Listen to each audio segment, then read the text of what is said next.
Oh, I'm muted the whole time. Was I muted the entire time here? Probably was. I'm so much in the habit of muting.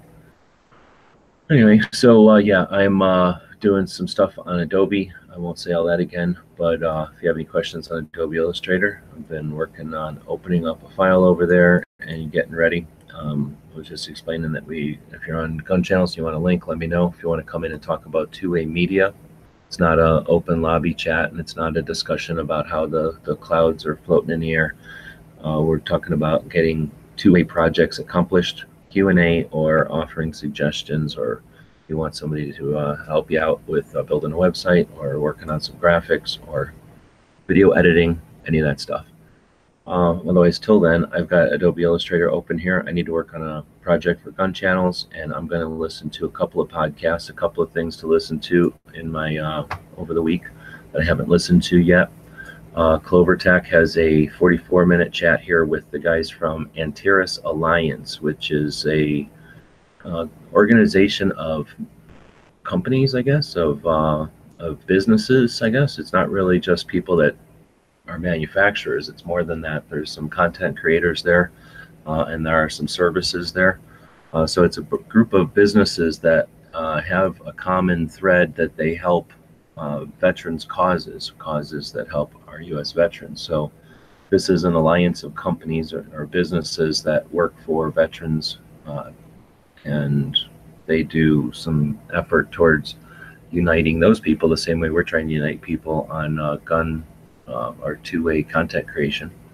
So I'm interested in listening to that. I haven't ever heard these people talk, so I'm going to be curious to hear about that. And then Gun Freedom Radio is a podcast I like to listen to each week, and they've given us the okay to listen to their stuff, just like Clover has. So over here we can listen to their show from this Wednesday. It comes out on Saturday, I guess. I'm not sure when it comes out. I listen to it on Wednesdays. So we're going to listen to 2 hours of that and an hour of Clover. And of course, if anybody wants to jump in, you're welcome. I see Ashley's out there from Gunstreamer, and that's where I'm watching Clover stuff over on Gunstreamer, a platform that doesn't hate, I don't know, your property, your rights, your goals. So again, if you're interested in jumping in, feel free. It's not really meant to just be looking over my shoulder, but that's what you're going to get when there's nobody in here. I got to get work done, and that's the whole way I can do this project is to do it while I'm doing some other work. I was just explaining I opened up an Adobe Illustrator file here, and I'm going to be digging in and creating some art for a deck of cards for some people that supported us over on the Gear Websites project a while back. And I'll be listening to, I don't know, if you have any suggestions out there. I think I'll start with Clover's here. So we're listening to Clover Tech here on the Gunstreamer. And now here's your host, the tactical leprechaun himself, Chris Stokes. A big TGI up out there, crew. I am Chris Dover, and we've got sort of a double feature for you today. We're going to be talking with Casey from Antares Alliance, as well as Heidi. I guess let me know if you can hear it okay. Warriors, which are two pretty awesome veteran support organizations.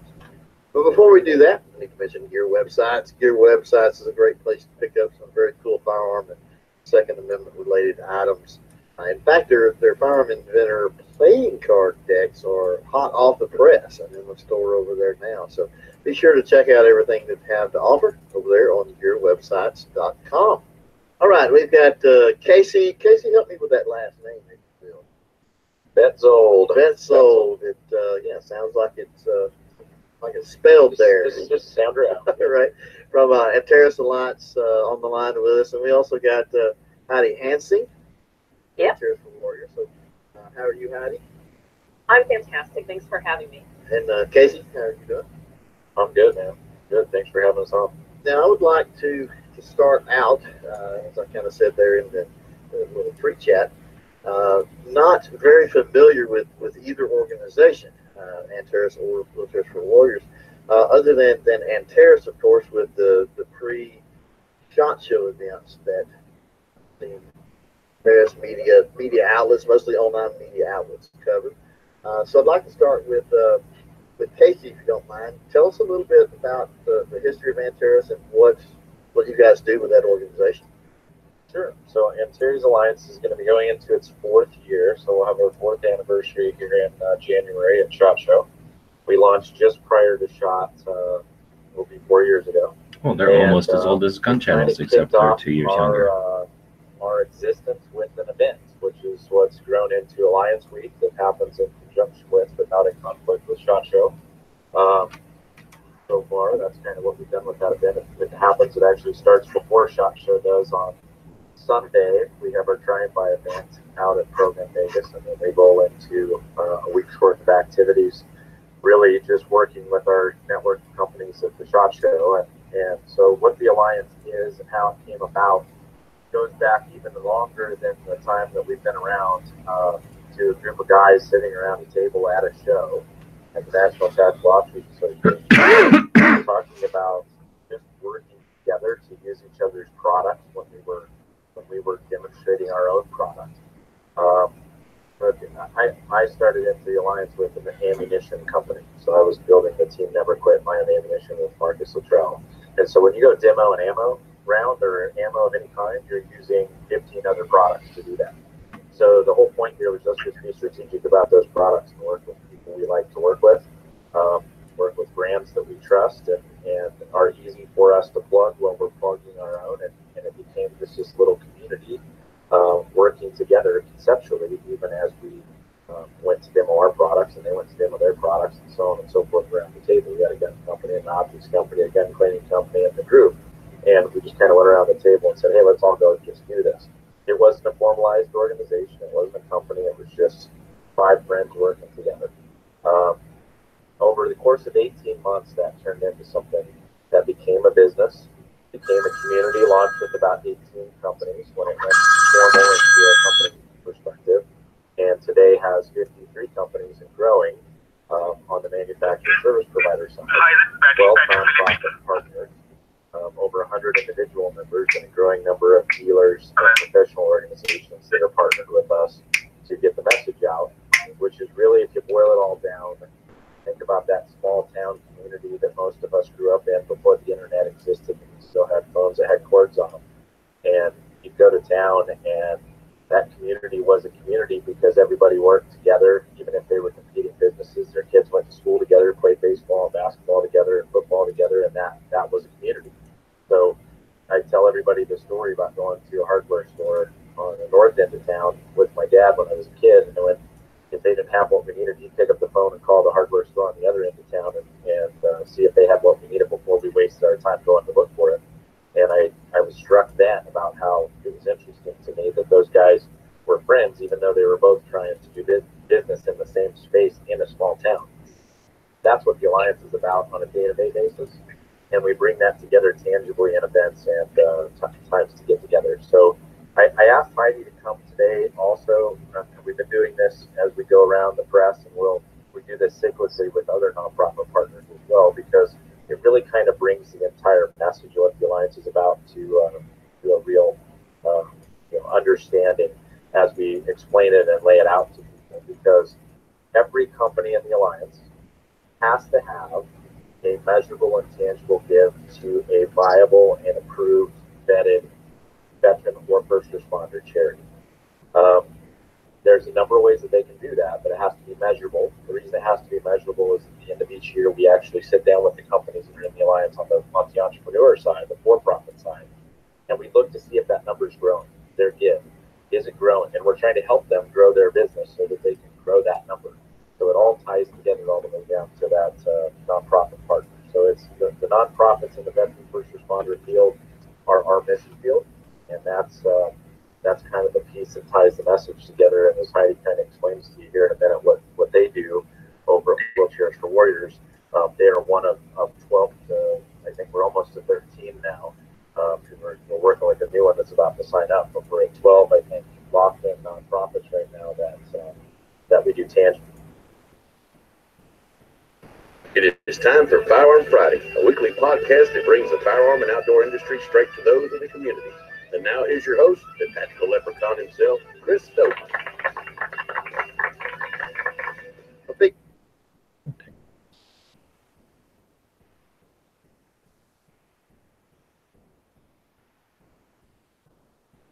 glitched out. Help them first. Regarded Wheelchairs for Warriors.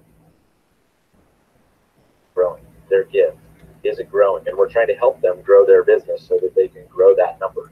So it all ties together all the way down to that nonprofit partner. So it's the nonprofits in the veteran first responder field are our mission field, and that's kind of the piece that ties the message together. And as Heidi kind of explains to you here in a minute what they do over at Wheelchairs for Warriors, they are one of 12 to, I think we're almost to 13 now, because we're working with a new one that's about to sign up, but we're at 12, I think, locked in nonprofits right now that we do tangible business and stuff with every year to help them attack their mission on their side. And so it all ties together down to the consumers, and consumers can be part of the alliance as well and be coin carrying members and get discounts on the products that are in the group. And a lot of people still think of us as a group of shooting companies or firearm companies or outdoor companies. The truth of the matter is that is probably the majority of our business segment, but we started there, so it kind of makes sense. But we're seeing diversification into music, into coffee, into service provider companies that cross multiple market channels, and it's all growing organically with like-minded people. So that's kind of the gist of what the alliance is about. And that's a pretty amazing concept. A couple of questions that I do have with what you've explained so far, though, is first of all, the base location. Are you all based out of a specific place? Well, the alliance on paper is based out of Arizona. The head office is based out of Idaho. But the concept of the alliance is a communal concept, and we've got companies literally all over the country. We come together in Las Vegas during Alliance Week. We're working on a big event that will happen in Texas next October. Next October, opening it to the public because Vegas is kind of an industry show, but we'll be open stuff to the public. So we're really, I would say the alliance is really a group, and it's spread out all over the country. We've got 9 board members, and they're spread out all over the country as well. So wow, okay, maybe they should great. do something to Now, keep those members less bored, that a lot of folks be out less there, boring. They were listening. They picked up on probably was when you talked about Marcus. Does he get involved with the organization at all? no, Marcus launched the brand. So Lone Survivor Foundation is the nonprofit that Marcus launched and started. His focus and goal has been to kind of retire and get off the road a bit more. So he started to brand some things and launch some products, and we worked with him at Snake River Shooting Products, which was the company I joined the alliance with. So all of us that are even on the board have a company that's part of the alliance network. Our big project was doing Team Never Quit Ammunition with Marcus and his brand. So he was involved in the creation of the ammo products, the testing, the review, the evaluation of the products. And when we got our new administration, the firearms and ammo market has taken a pretty big hit because nobody's standing around concerned about their gun control rights, at least not for the moment. And that just generally impacts the industry. And so we've actually, that program has come to an end here a few months ago, and maybe it'll be reconstituted again in the future, but the timing was bad on the market. So Understandable. Let's get Heidi in now. Ms. Heidi, if you would enlighten me about Wheelchairs for Warriors.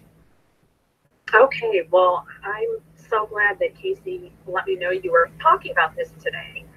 Wheelchairs for Warriors was founded as a 501c3 nonprofit last year, and one of our key priorities was to network with other like-minded nonprofits and companies, and that was how we ended up joining the Antares Alliance. Sorry about my background. These are my assistants in the background. But what we do is, well, here, first of all, let me tell you what we don't do. We are not a branch of the VA or a workers' comp. We do not supply bulk wheelchairs across the board to anyone that applies. We are confined to our mission statement, which is to provide one-of-a-kind, custom-fit, complex, enhanced mobility chairs for warriors wounded in the line of duty. whether they're first responders or veterans. And it's a very narrow focus, so we don't just go out and buy wheelchairs willy-nilly at Walmart or even a bulk supplier and distribute them. There are other companies that do that. We also don't supply one-of-a-kind tracked vehicle chairs, because there is a large, well-regarded other organization that does that. What we do is enhance the everyday living mobility of veterans that are wounded and first responders. How come what doesn't show up in the chat? How come it doesn't show who's in the chat? On YouTube? Because YouTube doesn't care. You can go to, let's see.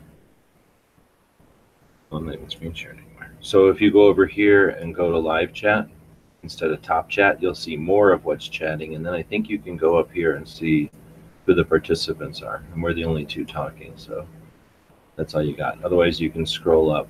But YouTube is fairly anonymous, and they encourage lurking and trolling and abuse. So they don't have any interest in making the chat an actual community builder or a tool. But here's Antiris Alliance that you've been talking to, and then this is Wheelchairs for Warriors, which is the person talking now.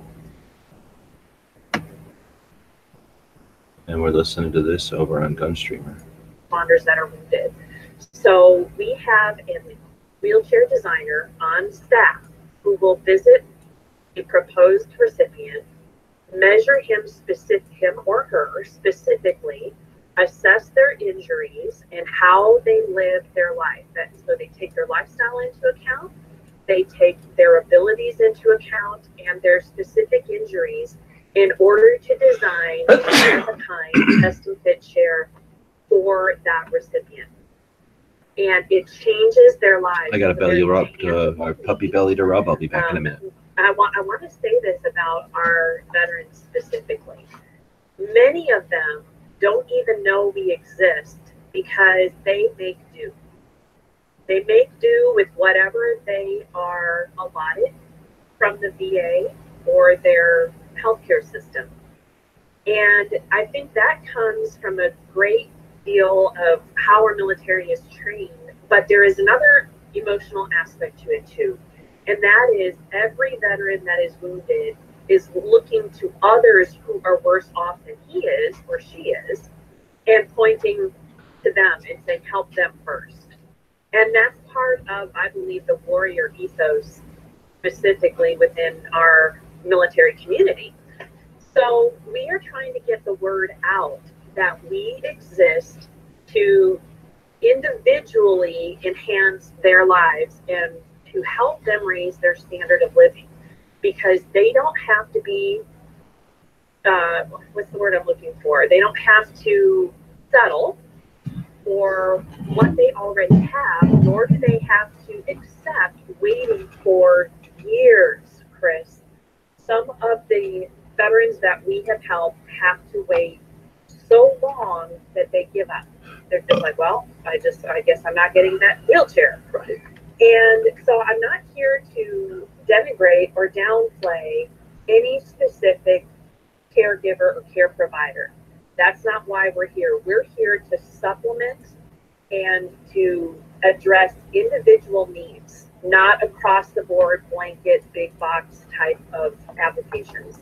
So we work hand in hand with that recipient and their family, because their family is often trapped in the same way that the recipient is by their lack of mobility.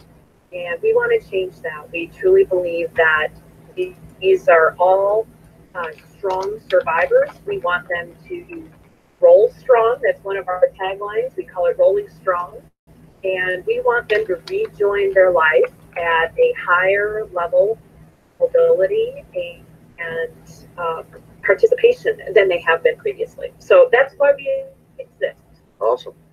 Now, a couple things for you on the mobility chairs.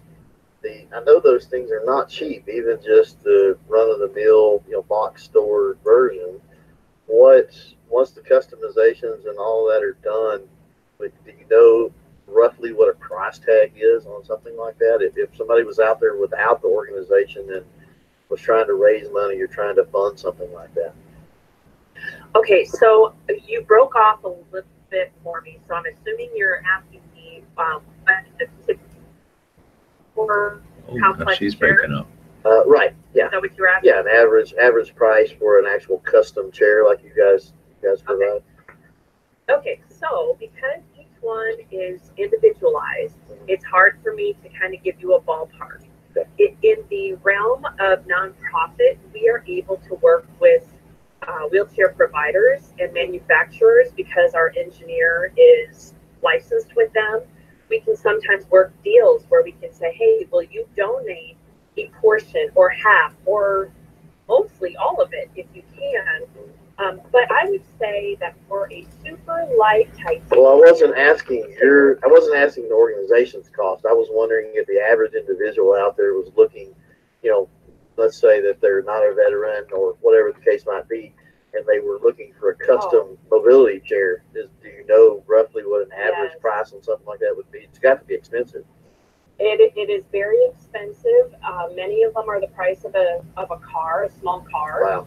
And usually unreachable for anybody if you're just going to like the retail market, because you're looking at anywhere between $12,000 and $50,000. Wow. Depending on the complexity of the chair. Wow. So we believe that we have a better model in order to get the same level of quality and technology and rehabilitative purposes. Remember, many of these chairs are for rehabilitative purposes. There's so much that has to be engineered into their design that's where we believe our strength is, because we're not a big box outfitter. We don't just take massive amounts of chairs and distribute them. They're all designed, and so we're able to bring that cost down and gift this or donate this chair to the veteran along with their access to follow-up mechanical and technical support. Right. Now with the chairs that they're given or granted or donated, are there any that's ever done on a temporary basis? You're talking about rehabilitation type scenarios or whatever. Is there any that people end up gifting back and they're put back in the stream as a donation to another veteran, or do you focus more on those that are that will need it for the rest of their life? Well, we would be thrilled to have that problem. That would be best case scenario. First of all, we're too young of an organization to have seen that happen to us or to any of our recipients. We just don't have enough in circulation to see anybody come back.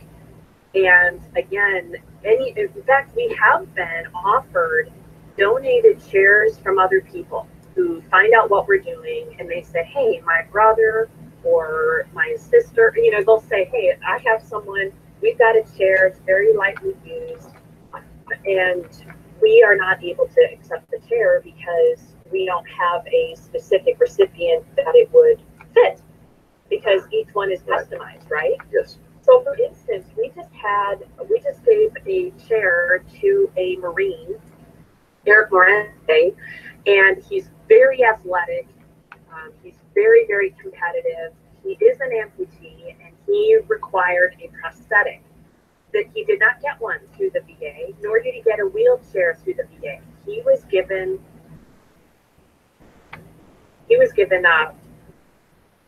oh, help me out, Casey. I'm blanking out. What crutches.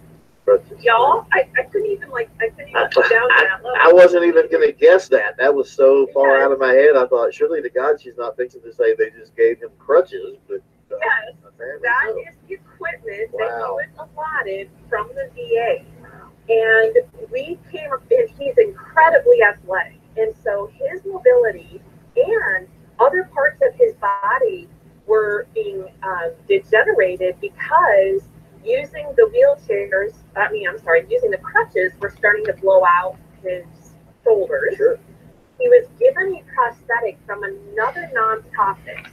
I want everybody to understand that he was not he was not equipped with a prosthetic or a wheelchair from the VA. So for anyone who thinks that the DoD and the VA exist to take care of veterans after their injuries, I suggest you think again. And that's about all I'm going to say about that.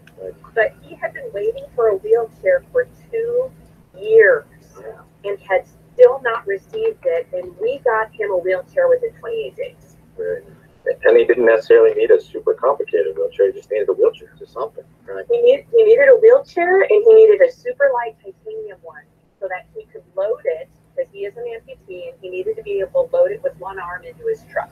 Right. Well, part of that, Heidi, had to do with prosthetic and the continuous healing of the amputation too, right? So he needs to go back and forth. In other words, he can't roll on the prosthetic all the time. He can't, because the prosthetic was abrading his stump. And so he was gonna, if he lost any more of his leg, he would not be able to use a prosthetic, and he would be confined to the wheelchair permanently. Wow. So he needed to get off of the prosthetic and into a wheelchair in order to allow it to heal, because the prosthetic itself was damaging what was left of his leg. Wow. So it was imperative. So timing, as you can see, Chris and Casey, timing is everything with some of these things. For 2 years, he made do with, he was allotted, and that was prep first, and then a prosthetic from the nonprofit sector second. Neither one of those was sufficient. Okay, so now I hear what you're saying over here. So now I'm looking over at this YouTube thing. So this is a live feed of my computer. There's nobody in here with me. I'm just sitting here quietly. I'm watching Gunstreamer, and there's a page over there with Clover's show, and he's talking to Wheelchairs for Warriors. So I'm listening to a podcast from Clover talking to Wheelchairs for Warriors on Gunstreamer while I'm streaming live on a platform that hates your guns, and I'm doing some work for the gun channel. So a bunch of people over on gun channels supported the patch batch, where I did a whole bunch of patches at one time. And there was a special code for people on gun channels. If they wanted to grab a discounted deck, they would also get a deck of cards that's gun channels trading cards that are just from people who were involved in the patch batch. So that's what I'm working on now. So we've got Pink over here. Got to work on his art. Got Jay Monty sent in a photo, so I'll work on that. DTP did his a while back. Got Gary, did that one a while back. Probably could do another Gary at some point. And then we got Russ over here. So we're going to be working on that art and then the rest of the card. And since there's nobody jumping in, I have links out on Patreon. So anybody who's a member of our Patreon has a link to jump into this hangout. Anyone who's over on gun channels who's interested could ask for a link, and here's how many people are on gun channels. None. So nobody's asking for a link. So I'm just sitting here listening to a podcast, doing my best to make some time available every Saturday and every Tuesday for people who want to work on 2A projects. I can do it as long as I can do it, and I'll keep doing it. So we're going back to the podcast here, and that's so. Otherwise, I'm just sitting here in silence. So if you want to join in, feel free. If you have specific questions, feel free. Otherwise, you're just watching over my shoulder as I work on some gun channel stuff. Wondering if anybody else in the world even gives a shit about 2A projects, really. And was actually aggravating his injury instead of helping it to heal. And that's where we came in. Right. Wow. Now with the customization on the design end, are there any special customizations that are unique or interesting that you guys have seen so far? Yes. We are going into our most complex build yet for a Marine named Justin Reynolds. He's in Lima, Ohio. He rolled over an IED and came away. He walked away with some breaks and injuries from that, but was later grievously affected neurologically, and then ended up completely paralyzed and trapped in his bed. He's not able to talk, not able to walk, and can only communicate through blinking. Ugh. And his and That's really frustrating. He perceives everything. He understands everything So he will laugh uproariously, especially if he hears a dirty joke. So he is responsive, but the VA has deemed him as not needing a wheelchair because he is confined to bed and he would not be able to move it himself.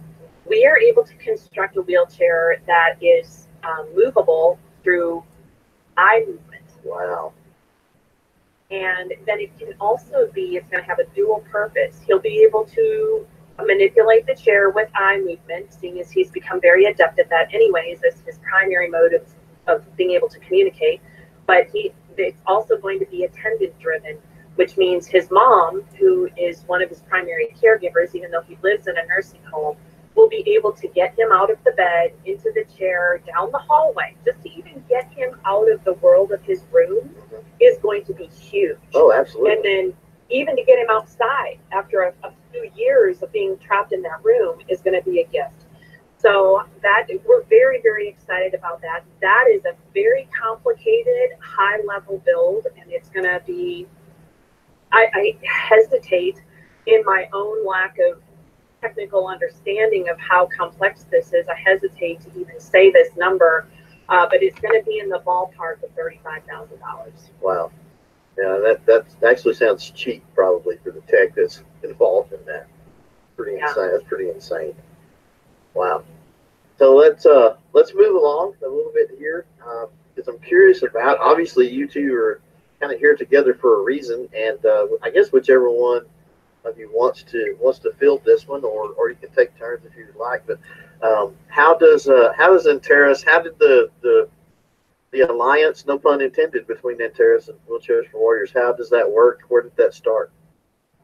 Well, we knew going in, Chris, with the alliance piece and having kind of the first light bulb moment that people needed to have a way to work together, that there was actually a hunger out there from young companies and even established companies to want to work together in community. That if people lost community so much in their working space with the internet and working on your phone and working over the computer, that you can work with people for years and never meet them, never physically meet them. So then you don't know any, you've never sat down to a meal with them. You've maybe talked to them on the phone a number of times, but you don't naturally have that conversation that says, hey, tell me about your family, tell me about your kids. Where do you live? Where did you grow up? You don't get into that stuff. You're just focused on business all day. So the first light bulb moment was the community aspect. The second light bulb moment was everybody that sat around that initial table was tied directly into a nonprofit, just as part of them doing business. And not everybody at the table was a veteran. Most of us were, but not everybody was. So our reference to the alliance companies are that they're Patriot-owned companies. So they don't have to be veteran-owned. In fact, we love it if they're not, because that's a person who has built a business, who is supporting veterans and first responders, who is not a veteran or first responder on their own. And that's a special thing to those of us who served, because they're dedicating themselves to something because they see value in it, they respect it, and they appreciate it. And that's great. So the nonprofit piece was the second light bulb that came on, where we looked around the room and we were already tied to that. And we said, this is a metric that matters. We can bond together as like-minded entrepreneurs and support nonprofits who are also running a business that just deal with a different accounting system at the end of the year, and their mission is slightly altered. But we're all still running businesses, and so we have a lot of alignment in the day-to-day in how to be better and smarter about how we run our businesses, how we be more effective about marketing, how we are get the dollars to stretch further for both for-profits and nonprofits, because that's important for both of us. And we help connect the dots on the channels of flow for cash to help consumers understand that when they make a decision to spend money on a product or a company that dedicates and provides a percentage of their proceeds or runs events that do kickbacks or fundraisers or whatever it is that supports the veterans and first responder nonprofit, that dollar carries a ton of power now. Because what Heidi just talked about was a Marine who has been bedbound and needs a wheelchair that's very, very special. That money is going to come from donations. Those donations can come from a lot of different places, from an individual donating $20 at a time, or a great big commercial donor, or a bunch of little companies that take food off of their table and money out of their pocket to generate proceeds that go to these nonprofits. And so a lot of us together, working together, can do more than one of us can do by ourselves. And that's the concept of the alliance. And Antares is Latin for pillar or prop or support. So you think about it like a big column, and everything that all the little pieces that make that column up are all driving towards supporting our nation's service people. And that happens to be our mission field. Now, Heidi can explain where she met us and how she came from her side on the alliance piece, but that's the bigger picture of the alliance mantra for the nonprofits that we're working with today. Gotcha. Yeah, and I'd like to add to that something that is intangible, but nevertheless, many veterans seek out once they leave military service. And Casey touched on it when he talked about like-minded businesses and business owners and individuals, but we're all looking to recreate camaraderie that we knew in the military. And that's the community that Casey is talking about. And that's where I come in. I met Casey at the SHOT Show. I've been attending the SHOT Show for years on my own solo as an FFL, as a licensed firearms dealer. And so I had quite a network of connections already within the industry. And I attended one year and met Casey as he was meeting with other business owners. And in talking with him, just even in the little bit that you had him on here on the show, Chris, I think you've been able to hear the vision and the heart behind the Antares Alliance.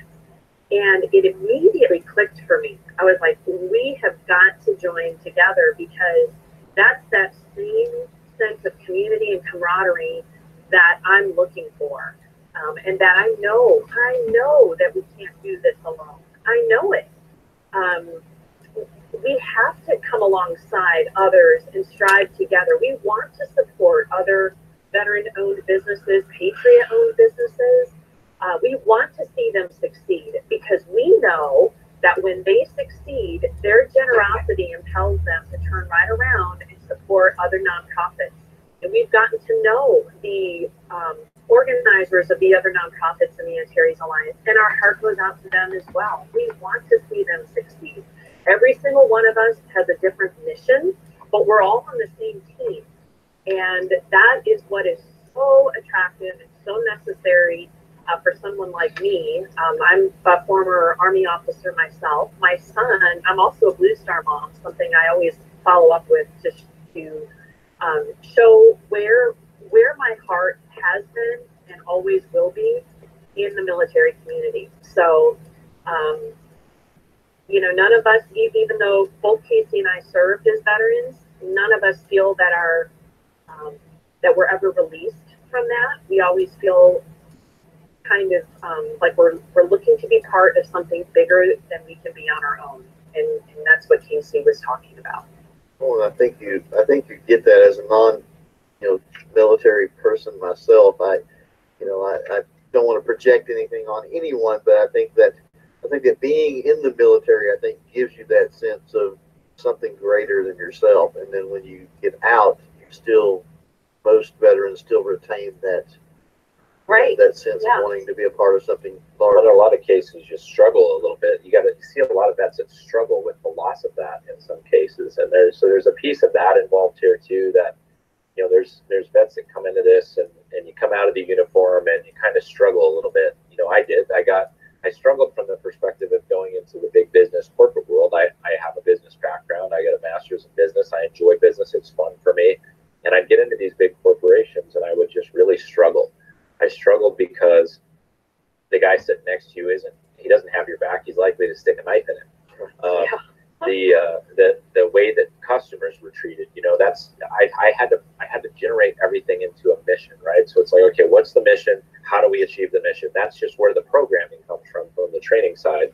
And I was even in the business side of the military. I wasn't on the tip of the spear operations side. I was in the support structure of how do we keep our systems maintained and how do we keep those things working for the warfighters in the field. And you can see that path all the way to the tip of the spear where people are out there running operations. And so I'm looking at it from that perspective all the time. It was just a constant letdown one time after the next. And a friend of mine finally pulled me aside and said, listen, the problem isn't the businesses you're working for that you can't get along with. The problem is you, because you're not programmed that way. And so we kind of went out and we created this system, and and I don't want to even take credit for creating it, because it happened to be something that just dropped in our lap and said, this might be the way that you need to do this. And so we've kind of recreated that military structure concept from chain of command to the way communications are flowed, to defining what the mission is, to figuring out how the pieces and parts solve the mission. I've had countless people, even veterans, tell me personally, there's no way that you can do this because it's going to get too big and too complicated. And all I have to think about is, how does the U.S. military actually accomplish the mission? You talk about too big and too complicated, and that's run by the U.S. government, so it shouldn't work, but it does. And the only reason it works is because of the people involved. Yeah. They choose to put the mission above themselves, period. That is the only thing that makes the U.S. military work. And so that brotherhood and sisterhood that we have built in here, that community aspect, is what allows us to get our head wrapped around working together, because we live in a time where everybody's trying to build their own ivory tower. That's true for nonprofits. It's true for for-profits. And individuals even. Yeah, absolutely. Absolutely. Individuals too. I mean, it's the American dream, right? Go build all this stuff for yourself and have your stuff and have your things and your money and your land and your big house. And that's what we're, we got generations of individuals striving for that. But the community aspect is important. And if it wasn't for the community, I wouldn't make it through every day. It would just be a tough journey. I mean, it's a tough journey anyway. Better to do it with people that are like-minded, that actually have your back and that you can lean on as a support structure. So, right now, another question I have for both of you, and I'll throw this out to Heidi first, and then Casey, you can jump in if you've got any thoughts. But it's been a great conversation. I've got an education I did not expect to get, which is great. So I'm sure everybody out there listening later on hopefully comes away with the same education. But I'm wondering, as a creative, and I don't know, it's weird what I do when people ask. Most of the time I tell them I'm a YouTuber because that's just easier for them to understand. But there's so much more with it, from blogging to vlogging to podcasting, Instagram posts, social influencing, whatever it might be. But as far as those in the community, and I ask this because I know for a fact I've got several friends / colleagues out there that are veterans and do the same type thing. As far as our role in the community, or our place in the community, and what we can do to help with your organization, is there anything that comes to mind that we could do a better job at? And I'll throw that to Heidi first. Do you have any suggestions for that? It don't look like that, dog. Well, are you talking specifically about in your industry, in what it is that you do, and when you're trying to support? Yeah, as far as what we do, is there anything when you're looking out there that you think, well, I sure wish these YouTubers or podcasters or Instagrammers or whoever they might be, I sure wish they could do this. That would help us tremendously. Okay, so we have a little slogan that sharing is caring. It helps us to reach a whole new demographic, Chris, because as you know, when no matter what field you're in, you do tend to kind of live within that bubble, whether it's the firearms industry or the YouTube, blogging community, or like mine, the nonprofit, or even the biker community. You do tend to get kind of isolated within the same demographic.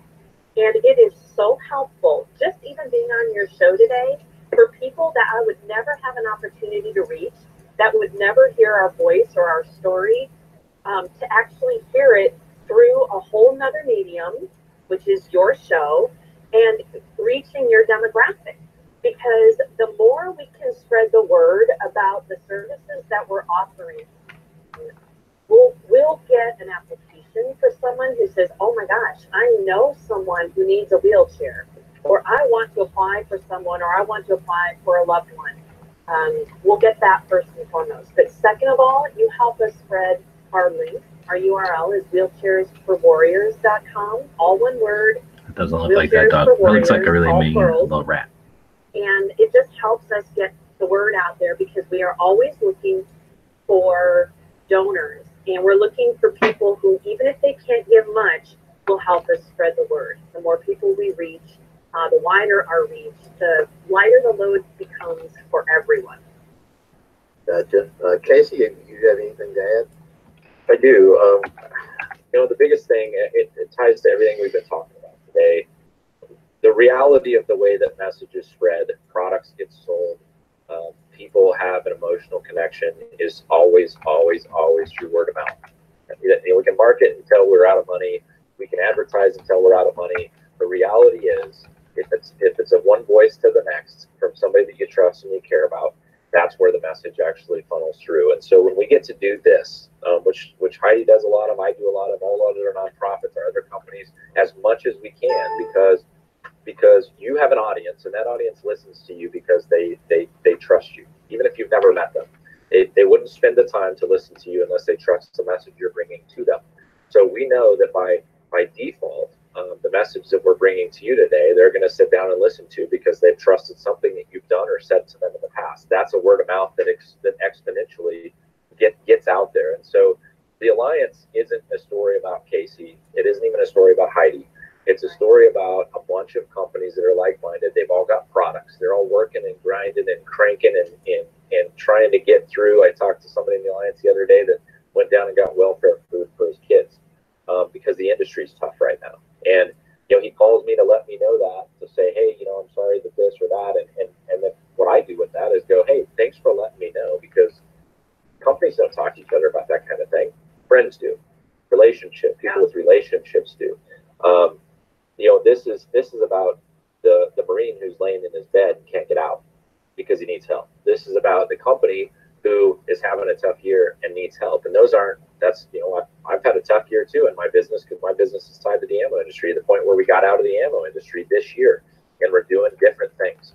So, how can the podcasters, YouTubers, the media side help? It's doing what you do. Get the word out. Don't stop this story at this juncture, because there's a lot other stories tied to this group to talk about, a lot of other products to review. There's events to come to, and a lot of people that we don't know, and that's true for everybody. And we can refer content your way. There's things I know we can do to help you. There's things that you guys can do on your sector to help us, and that's come to Alliance Week, come to events, learn the stories, and get them out there. That's we have 3 podcasters in the Alliance. We have God and Guns podcast, we have Talking Lead, we have Birdman Media. They're part of the group, and their sole function within the Alliance is to get the word out on any storyline they can grab. And that's the trade. We just work that trade with them, and it works really well. So that's something that over the last couple of years of doing this that I've really enjoyed, is that networking opportunity. You meet so many people that can offer so many different perspectives or different avenues to go down. It opens so many doors, not just for you, but other people so there's definitely something to be said for networking. And I think you hit on it with Antares, when you was explaining that. That's basically what you've done with that particular organization. Just branch out with the networking. So it's been a great conversation. We got to get her set down here, I think. So I'm gonna say thanks for being on to both you, Casey, as well as Heidi. And Casey, I'll start with you and let you plug the website or any projects, anything going on that the people need to know about, or they can follow up on. Yeah, a couple things quickly. So Antares Alliance, ANTERIS, alliance.com is a place to kind of go in and see all the companies in the directory that are part of that. Nonprofits have their own tab in there. You can see the nonprofits that are affiliated with the Alliance. Learn about those companies, learn about who's tied in. We've got a number of wholesalers in there as well that are carrying 5 or more brands in the group. The important thing for listeners, if they're individual consumers that are looking for information on products, they could be a member of the Alliance and get 20 to 30% off of every product that's manufactured in the group. They get discounted services in some case, depending on what the companies have rolled into the kickback. They can be the obligatory t-shirt wearing, coin carrying, sticker holding member of the Alliance. There's a lifetime option that's limited time, because there's only going to be 1,000 of those. Those are $275 a piece for lifetime discounts on a whole bunch of cool stuff out there. We tend to have a lot of companies with a lot of products that aren't mainstream yet, because we've got guys and gals that come out of service, and they've got all the passion and drive, and they built a cool product based on something they needed in service, and we've got a bunch of those. We've just got some really cool stuff to look at and be part of. And then the big news on stuff coming up, we're on all the social media platforms. People can find us there, searching Antares Alliance, pretty easy. And then our big event coming up next is during starting the 20th of January at Pro Gun Vegas. That's going to be buyers, media like yourself, influencers, the podcast or YouTuber group that have an audience. They're welcome to come to that. That's who's invited. It's free of charge for them to come. And then Antares Alliance lifetime members. We'll have all of our nonprofit partners there. So you'll see Heidi there, and along with many of the other nonprofit partners that are there. Go out and check out those nonprofits, learn about their missions, learn about what they're doing. You can click through to them directly from our website to see what they're about. They're all been vetted. They're doing amazing, fantastic things. And if you want to come out and have a whole heck of a lot of good fun during the week leading into SHOT Show and capstoning that kind of Wednesday night with a Special Operations Charity Network event, of which Wheelchairs for Warriors is one of the benefactors of that event as well. And we'll ideally, hopefully, we're working towards having them present a wheelchair there. There's going to be a lot of fun that week. So that's the 20th to the 25th of January. So if you need more information on that, info@InteriorAlliance.com. We'll get you an email into our network, and check out the website and you'll find us. Very awesome. Thanks again, Casey, for jumping in. I've enjoyed it. Heidi, bring it home. All right. Well, our website is wheelchairsforwarriors.com. We are also on all social media platforms, so we encourage you to find us there. Obviously, our Facebook page is probably the most real-time updates as far as our fundraising efforts go, as far as the stories of our recipients go. And we encourage people to learn the stories of those that we're serving, because we're hoping that it'll touch something in them, and if they can, they'll share it. And we're hoping to just keep spreading the word. I'm so appreciative that you've had me and Casey on today, and roll strong. All right, sounds good, and thank you again for being here. I do appreciate it. Thank you. Thank you for joining us for another Firearm Friday. Don't forget to check out clovertax.com. There you will find all of our social media links, the blog, cool swag, discount codes, and more. If you would like to support our efforts as well as receive extra content and perks, check out Clover Tax over on Patreon. Have a great weekend. We will catch all of you next week on Firearm Friday. That probably is going to look a little better. All right, so that was listening to Clover Tack over there. Still nobody's joining in this afternoon. I guess nobody really gives a shit about the Second Amendment. What's going on over here on gun channels? Yeah, nothing. Nothing going on over on gun channels. See if YouTube's got anything going on. Let's see. The gun channels website is good to sign up with. You can view the show. Yep.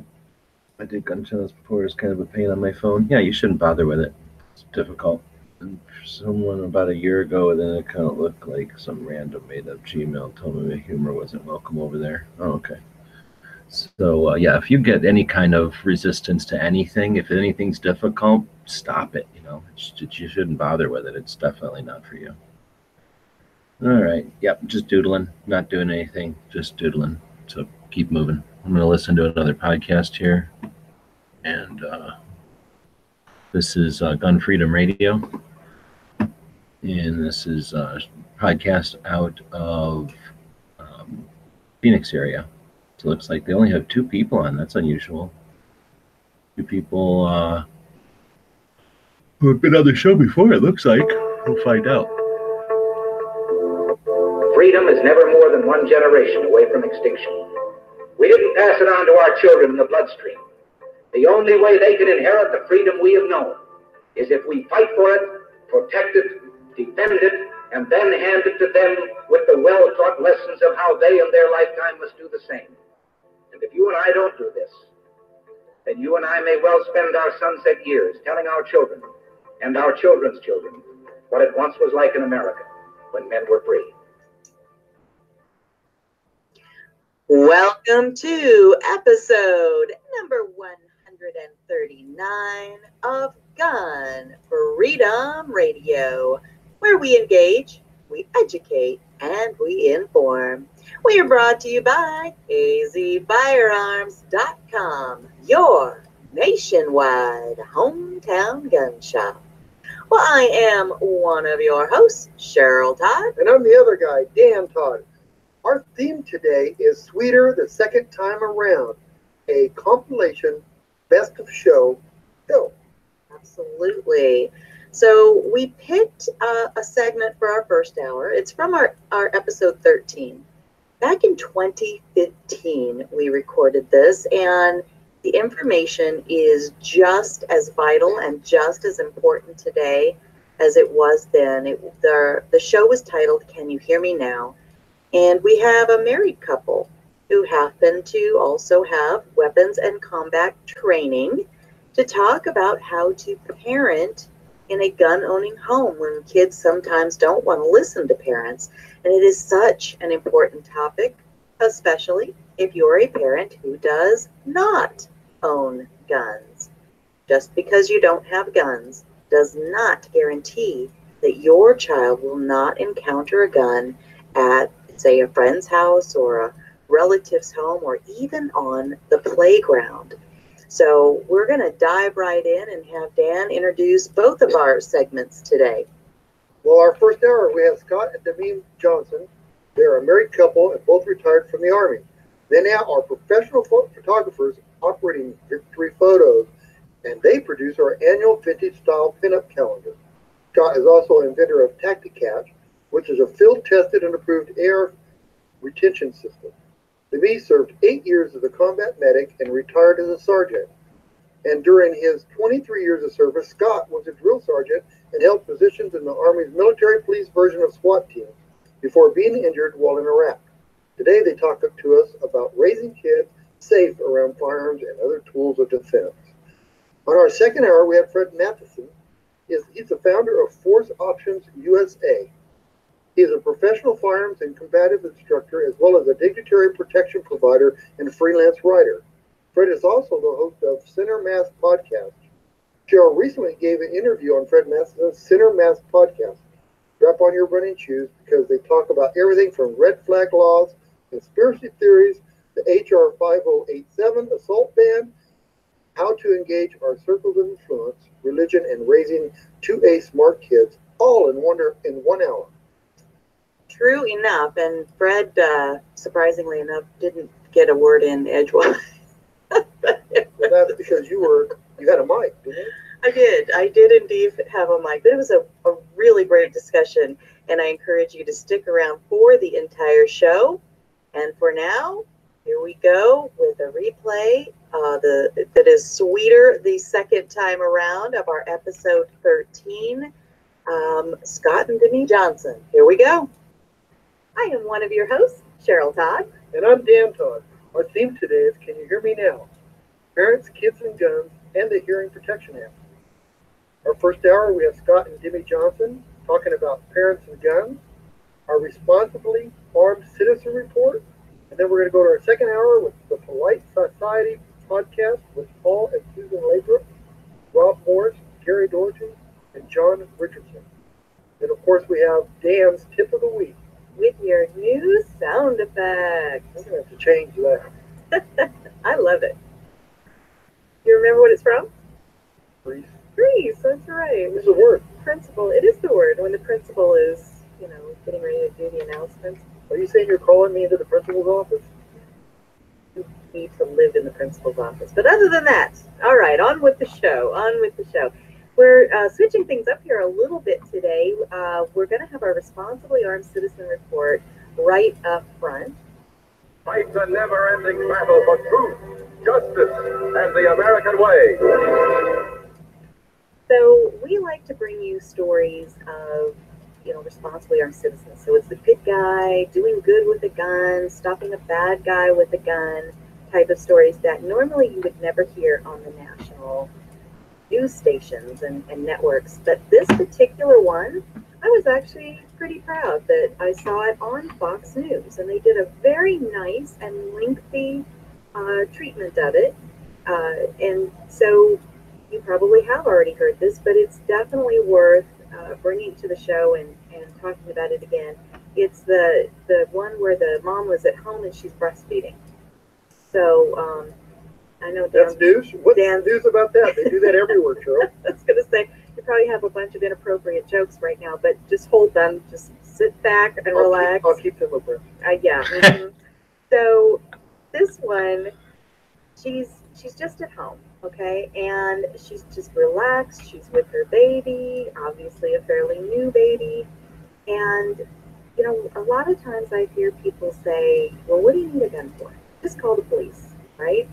Well, so often the stories that we bring to our show, there's no time. Stuff happens in the now. It happens so suddenly that there's not a chance to even get to a phone, to call the police, to tell them your address, then for the police to have time to respond to that and get some units to where you are. And so this story definitely falls in that category, that there is not time. So when we're thinking about this, you know, how many of us, when we're just sitting at home, are we really prepared in the proper way to deal with a home invasion? I don't know how many of us really are. Well, thankfully, one new mom was. She was upstairs in her own home. She's feeding her baby, and she still was able to not only draw her firearm, but return fire on two men who had broken into her home. So listen now about this story that actually did air on Fox News. This is truly an incredible story. An arrest and a home invasion after intruders shot a woman breastfeeding her newborn baby. But wait till you hear what she did. Authorities in North Carolina charging Rocco Dawkins Jr. with attempted murder. They say he and some others barged into the bedroom at Samantha Buns last week, then started shooting. Buns, a combat medic in the National Guard, fired back with her own gun. She's now recovering in the hospital from 2 gunshot wounds. Her baby is fine. It's just, again, as we said, an incredible story. She was at home, like you said, feeding her son upstairs. And, you know, they knocked on the door, rang the doorbell, then broke in. She heard them run up the stairs towards her and knew that she was not going to let them get to her or her son. So she grabbed the handgun and fired back after they fired at her. And just logistically, do you have an idea of how that happened? So if she's breastfeeding her son in her bedroom, did she have the gun at the nightstand? How did she even do all of this? How did she manage? You let the baby hold the gun. Instinct. To be honest with you, she knew exactly Baby's what hands to are do. free, She probably. set him down, grabbed the gun, and returned fire. Unbelievable. I mean, she's really a hero in all of this. Wow, what a story. I mean, I'd like to hear more about that. Why would she think that she had to have a gun next to her when she was breastfeeding her baby? Good thing that she did have a gun. But it's great news. At least she was able to defend herself. It's sorry that she got shot, but was able to defend her family and take care of business. I agree with you 100%. And I have a couple of thoughts on this. And one is that wouldn't it be great if all bad guys realized that they were going to meet that level of preparedness when they got ready to do something bad, and to break into a person's home, the sanctity of a person's home, while a young mother is feeding her child. I mean, I just can't imagine a better outcome for something like this, but a worse situation to have been faced with. And she's probably in the baby's nursery. I don't know why she happened to have a firearm there, unless she just has maybe one in every room or something like that. Like our house. Yeah, there's that. But the news coverage, you know, they show a picture of the neighborhood. It doesn't look like a bad area. I mean, crime can find you anywhere, clearly. But here's the other thing that I have in my mind, is that in America, praise God that this woman had that ability, right? She had the training, right? She had the tools. She had the level of mental preparedness, and she was able to protect her son and protect herself. And here's this whole movement, the anti-gun rights movement, that if they had had their way, if she had not been legally permitted, I don't even like that word because our Second Amendment rights say shall not be infringed, but if she did not have the freedoms that our country allows, and encourages, I think for the most part, what would that story have been? Well, they would say that the two people that busted in there would not have been armed either, so she would have had a good chance. That's terrible. Well, I think that that is a completely false premise because bad guys do bad things. They don't care about the laws. And let's say, all right, fine. Maybe they don't have a firearm. What do they have? Do they have knives? Right. What kind of world do we live in that a lady's breastfeeding her baby upstairs and needs to have a gun? What kind of world is that? Obviously, we do need to, and thank God that we have them, but what kind of world is that? Broken world is what it is. Oh, And, please. One example. which kind of takes me mentally to the things that happened in Paris just recently. And last Saturday we had Alan Corwin on, and I can't get it out of my mind that he refocused the words not as a terrorist attack. He said, well, that's what the mainstream media and, everybody wants to say because that's very generic, a terrorist attack. He said, what this is jihad. So when you say the word jihad, it points to the who and the why. And that is what is so lacking, that clarity. And so that whole idea of clarifying it in that way is, I'm wrestling with it. For some reason, it feels wrong. Why? Because we're so politically corrected in our own spirit that we can't just speak the words of truth. But this morning we heard that because of these acts of jihad, terrorism, whatever word you're more comfortable with, that France is actually changing the laws, or at least talking about changing the laws to further restrict the citizens. Right, to allow searching people's homes without a warrant. And so, to me, that means that the bad guys are winning. So if I don't get to just have my freedom, if my whole life has to change because these people are doing something evil, then we're losing, aren't we? I think we're losing because we're not doing anything enough about it. So then the other thing they said was that they would be able to revoke citizenship of anybody that they felt was a threat. Now tell me that couldn't be used for the wrong purposes. And I understand they're afraid. I understand they feel like they need to do something. But that's what happens over here in America when somebody does something wrong with a gun. Suddenly every gun owner is evil or suspect. And every gun is an instrument of death rather than an instrument of safety and protection. And everybody just feels like, well, we've got to do something. So let's do something and then figure out if it made any sense later.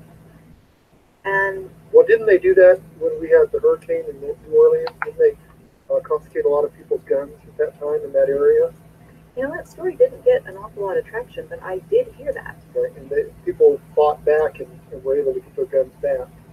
So if we have a national issue, which we pray that we never will have, who's to say that the government would come in there and say, we're going to call national order and take away your guns and not allow any gun purchases until this blows over, and it never blows over. Well, I just read an article in Breitbart News yesterday by A.W.R. Hawkins who says, here's how Democrats will attack gun rights if the U.S. sees a Paris-style attack. So that's an article worth looking up, and it's a hypothesis, I think, It's a maybe this would happen, but I don't know that it's a huge stretch to think that it would happen. I think people will be less willing to give up their guns if the government comes to take them away during a crisis like that, when we really feel that we need it. I hope. And just like we're seeing the governors of several states saying, now wait just a minute with the Syrian refugees, just wait a minute, that maybe we haven't all gone down the path of the limit. So let's hope for that. All right, well, still to come, we have a big show. We've got some great guests that we're going to introduce you to. We often hear people say that kids and guns don't mix, that if you're a responsible parent, that you should not have even a single firearm in your home. Well, other people believe that having a gun in the home is simply one more tool, like a fire extinguisher, that helps keep the family safe. We have a husband and wife here, Scott and Janine Johnson, in the studio, who are both former military, and they're both parents, and they're going to share their thoughts with you right after the commercial.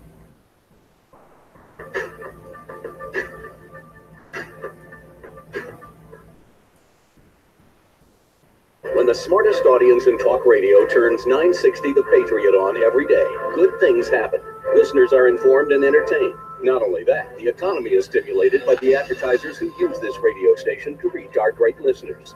If you run a business, please consider advertising it to people who share your same values and principles. The Patriot Listener. Visit 960thepatriot.com or call Heath Garluzzo at 602-955-9600 today. For straight shooting, look to the biggest little gun shop in the West, azfirearms.com, where they have everything you need to be a safe and responsible gun owner. Huge selection and a friendly and knowledgeable staff. They're my nationwide hometown gun shop, and you should make it yours too. And when you go, tell them old Don Collier sent you. Come in for AZ Firearms' huge gun buying event taking place now until the end of the month. From single items to entire collections, AZ Firearms pays you the highest values for your guns. Long guns, handguns, military, western, even your old brass and ammo. We buy it all. Find us online at azfirearms.com. That's azfirearms.com. Or visit us off I-10 at Dysart Road at 215 Western Avenue in historic Avondale. Don't miss the AZ Firearms huge gun buying event now through the end of the month. Check us out online at azfirearms.com or stop on by AZ Firearms, the largest small gun shop in Arizona.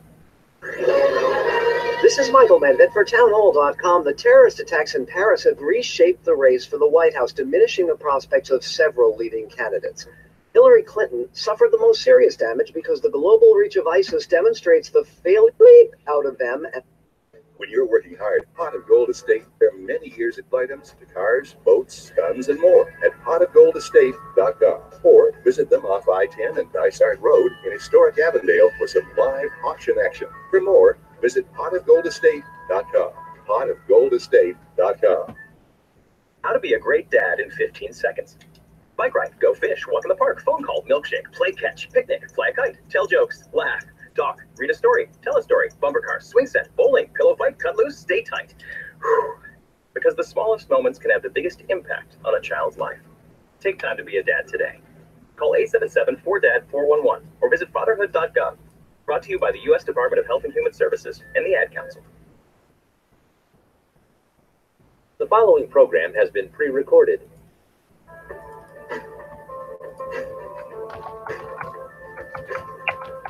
Thank you for sticking around on this Saturday. Welcome back to Gun Freedom Radio, where we engage, we educate, and we inform. We are sponsored by azfirearms.com, the biggest little gun shop in Arizona. And we have some wonderful guests in the studio with us today. We're going to introduce you in just a moment to Demi and Scott Johnson. They're going to talk to us about parents, kids, and guns. And we titled this show, Can You Hear Me Now? Because later we do have the Polite Society podcast coming up in our second hour, and they're going to be talking about the Hearing Protection Act that's being proposed. But also the Can You Hear Me Now? Because kids have a way of not listening to their parents. And, when you introduce guns into a home with kids who don't listen, it could not be the best of mix. And so I have some good friends that not only are parents, but they have rather lengthy military careers. They were both in the Army. They're both, they've been in combat and military situations. And Scott specifically was a trainer. He was a drill sergeant, and he trained newbies coming in. Demi is a medical nurse, combat medic. Sorry, I said that wrong. And they come at this from so many different angles and with such great, rich life experience that I wanted to ask them speak into this topic. So welcome to the show, Miss Demi. We heard your voice just a second ago. Thanks for having me. And Scott. Hi, thanks for having us on the show. And Scott, you go by the handle Big Sarge. All right, you could probably say that a lot better than I could. Sometimes, yes. And so we were saying, use your inside voice. okay, on the radio. We don't want to blow anybody's speakers out. But let's just dive right into the topic of kids and guns, because there was this blog that I saw that made me reach out to you guys and say, hey, would you come on and help us sort this out? Because it said 10 rules for being a safe gun-owning parent. And it came from a blog called Growing Up Guns at WordPress.com. And he had some really good stuff in there, but there was also some stuff that maybe we didn't 100% agree with. And so we thought, well, let's just debate on the radio.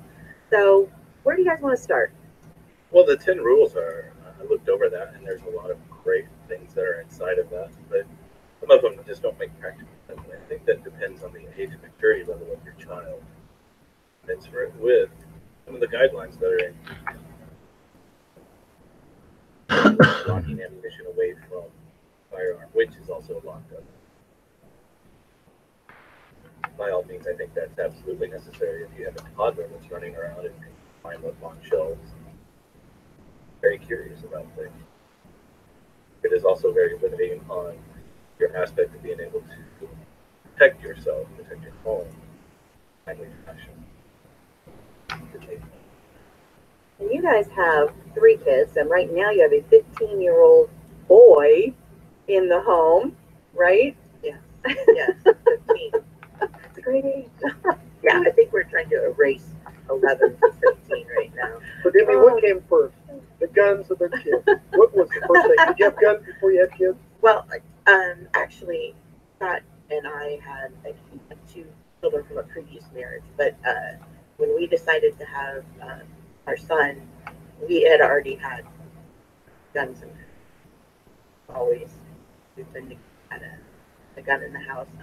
You know, he was an MP and a SWAT and stuff like that, so I think it was always necessary.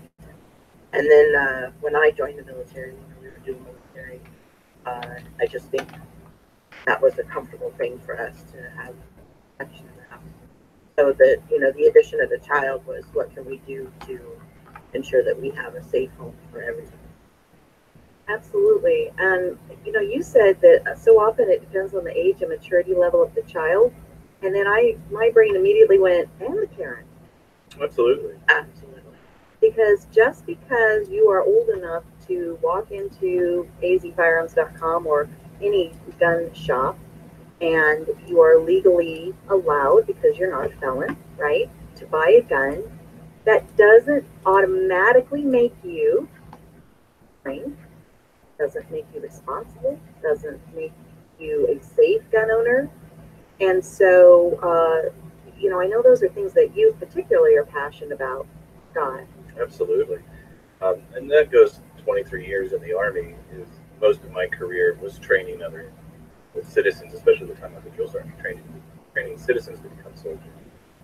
And soldiers carry firearms. They carry the smallest from a 9mm Beretta up to M249 machine guns. I mean, there's a wide range, and safety is an integral part of that. And when you teach somebody who may not have grown up or even touched a firearm to become an expert, a marksman, you've got to go through the safety precautions of that responsibility of owning a firearm, using a firearm, carrying a firearm. So those are integral parts of the training, and I love training. It only makes sense to train our son on what we're passionate about, so that he understands them and respects them if he does use what they need. So what's the first, do you remember the first time you taught your son this is a gun? I would probably say that was very early in his time, probably 2 or 3 years old. Yeah. Probably 2. Everybody uses their index finger and thumb to go pew, pew, pew, you know, you're shooting. Just don't do it in school. You'll get suspended. Exactly. So as early children, they learn that guns are kind of fun. They're fantasy. You see them on Hollywood games and stuff like that. So it's important to educate at an early age of how to use that appropriately. Well, you know, I think too that something that was interesting was we're pretty open-minded, and I think we thought, or at least I thought when we had our son, is that we'll see what he gravitates towards as well. You know, if he has no interest in guns, then we're going to teach him more about the safety aspect and things like that, but less about the use maybe. But, he really gravitated towards that. He was always running around as the cowboy and playing with his little, fake toy guns and stuff like that.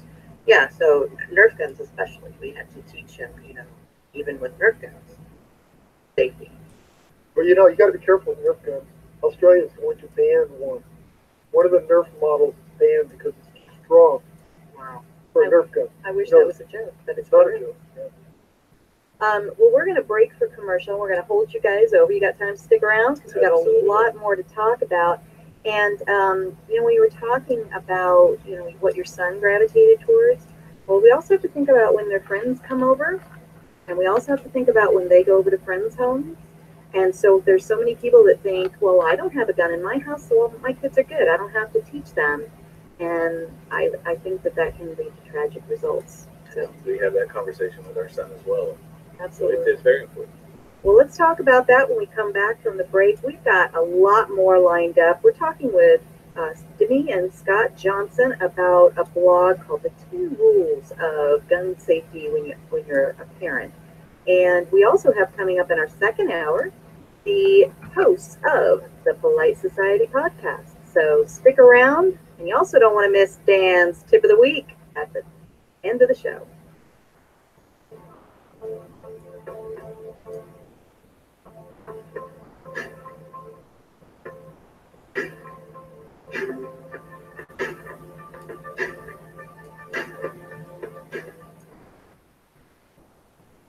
Hi folks, I'm Don Cotton. If you're looking for the biggest little gun shop in the West, look to azfirearms.com. They have 1,100 guns in stock and a knowledgeable staff to help you find just the right firearm for you. azfirearms.com is my nationwide hometown gun shop. You should make it yours too. Come in for AZ Firearms' huge gun buying event taking place now until the end of the month. From single items to entire collections, AZ Firearms pays you the highest values for your guns. Long guns, handguns, military, western, even your old brass and ammo. We buy it all. Find us online at azfirearms.com. That's azfirearms.com. Or visit us off I-10 at Dysart Road at 215 Western Avenue in historic Avondale. Don't miss the AZ Firearms huge gun buying event now through the end of the month. Check us out online at azfirearms.com or stop on by AZ Firearms, the largest small gun shop in Arizona. Do you have questions like, What is Medicare? what does it cover and how much does it cost? Is traditional Medicare all I need? When is it available to me and what are my options? Does it cover my prescriptions? For answers, call Tina Borges at TRB Insurance Service. She'll listen to your specific needs and guide you through the Medicare maze. Call 602-758-8998. And when you have the honest and accurate answers you need, you can make a well-informed healthcare decision with confidence. For nearly 2 decades, Tina Borges and TRB Insurance Service have been assisting people find the answers they need when it comes to Medicare. Whether you're eligible now or soon to be eligible, you'll be glad to know there's someone there to make it easy from the very first step. Find your way through the Medicare maze with Tina Borges and TRB Insurance. 602-758-8998. That's 602-758-8998.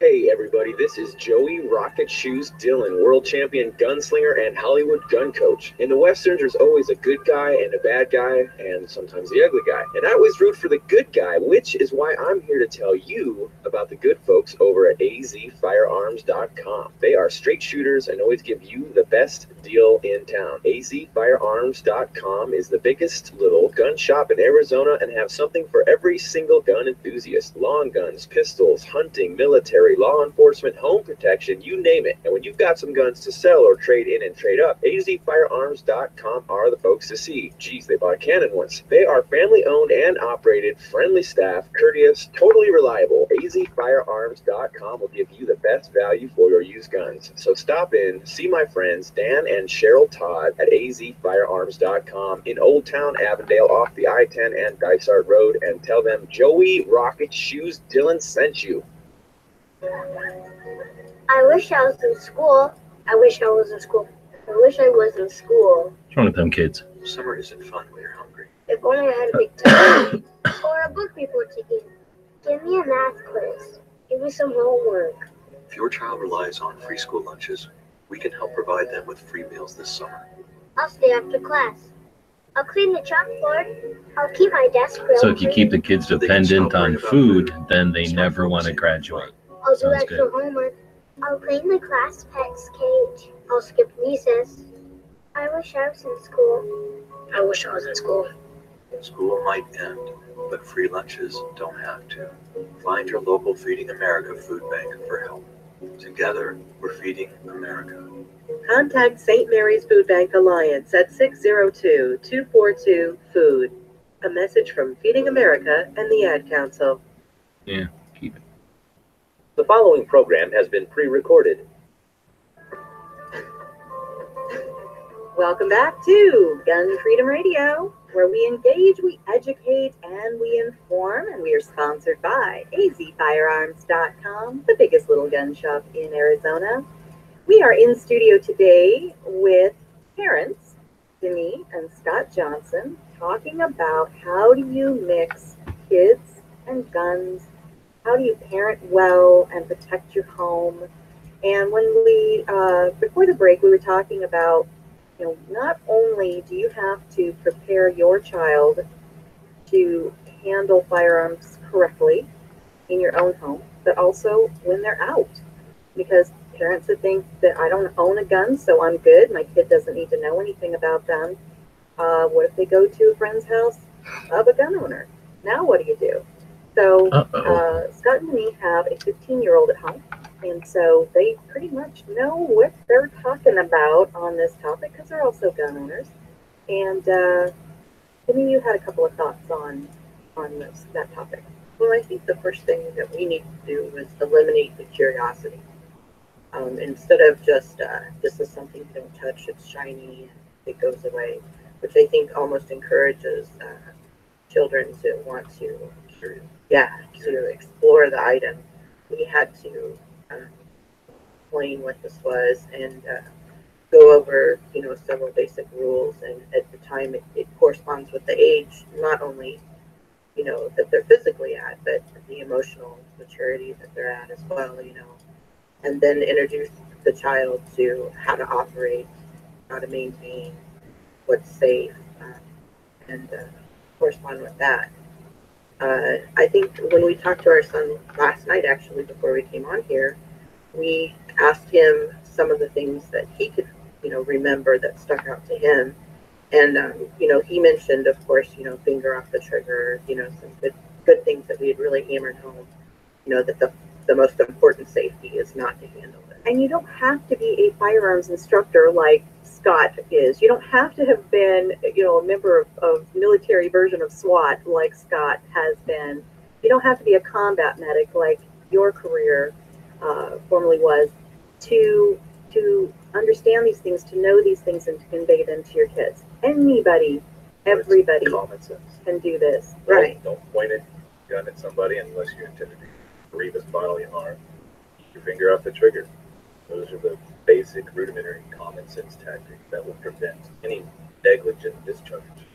Absolutely. So then when your son has friends over, what's your level of comfort with that?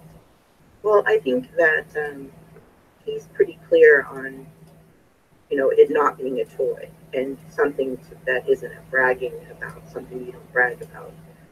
In the same way, so when they ask, do you have weapons, in the house, he's answered honestly yes, but he's never shown anybody anything. It's not something, because you eliminate that curiosity and you try to ground them in real facts about what happens with guns. Not only the good things, but some of the tragedies that have occurred from irresponsible ownership. Oh my God. That he knows the ownership. repercussions. So he doesn't do that. And he knows when he goes to someone else's house that he doesn't know anything about that firearm, to leave it alone. Kind of champions that safety aspect of it. Hey, let's not play with that. That's not a toy. Looks cool, but let's just leave it alone. Go out and skateboard. Let's play some. He does the distraction piece of it because he understands. through our proactive teaching and parenting of the impacts of a negligent discharge. Toddlers can pull a trigger with their thumb. It's kind of scary when you think about that. But No, it's not. as long as you're educating them on the full repercussions of that. You always hear about friends shooting each other accidentally. Again, if No, you don't always point hear at about somebody that. and you keep your finger up the trigger, there won't be an accident. Well, even the phrasing, accidental discharge, it's a negligent discharge, right? Absolutely. And Words you know, matter. we hammered that home also with his Nerf guns. You know, we were talking about that as well earlier. Is you know, if he mishandled his Nerf guns, then Now Pink's got his own just reinforcement. cartoony cartoon. He has his own firearm, so he mistreated his boy guns. There's no way that he was going to hold real firearm. Absolutely. And this is good parenting. We're speaking with Dee and Scott Johnson, who are former military, and thank you for your service. I failed to say that early on. And they're parents, and they have guns in the home. They have a 15-year-old boy in the home, and they are doing everything they can to do it right, to do it safely and responsibly. And we wanted to bring them in today to talk to us about how do we do it safely. And we're going to hold them over the break and dig into some of the meat of a blog post called The 10 Rules for Safe Gun-Owning Parents. Stick around with us through the break.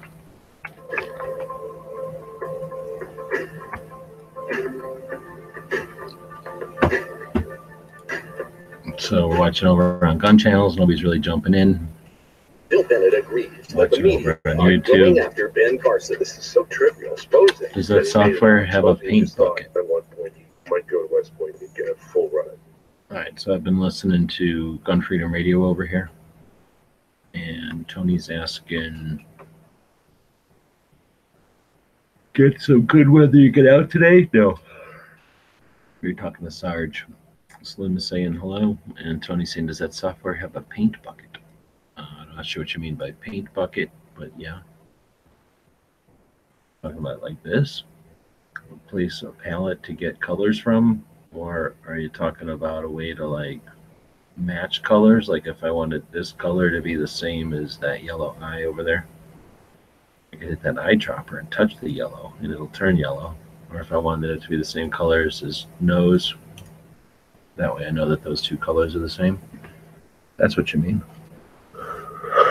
All right, well, I've been working on setting up some cards where you can fill the areas of color. Yeah, I just haven't been building them that way. If I were to start with this tool, or I guess this tool, and do this, you know, that would fill. So I could fill it that way, or I could unfill the shape that I created, give it an edge, or a stroke they call it, and then go in and fill the center with something. But because I'm drawing most of the time, my zoom in, my edges don't always touch, right? So because of that kind of stuff, it's easier to just, well, I don't know if it's easier, but the way I do it is to create a etch polygon, and then that way I can take those polygons and screw with them. So if I want to grab all the pinks right there and then change all those to, you know, brown panther, green panther, orange panther, I can do it. Pink panther, take all that pink, make it a little dustier. Do that. That's not good. Back to pink.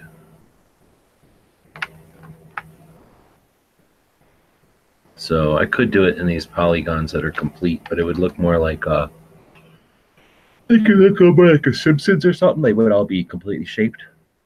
I use GIMP, and that's why I'm asking you. I've tried using GIMP. For me, the main thing about GIMP was when I would go open, I didn't see thumbnails. It would only give me this version, and I couldn't handle that. I need to be able to see what it is I'm looking at. So I don't know what it was about GIMP. Whenever I was using it, it didn't have that feature, so I never really used it. And then I started paying for this Photoshop. I use Photoshop a lot. Not Photoshop. I use, what is this? Illustrator a lot.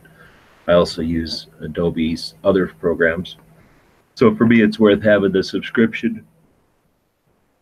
But I can understand it's pretty expensive. I can understand somebody maybe not wanting the subscription or not being able to pay for the subscription.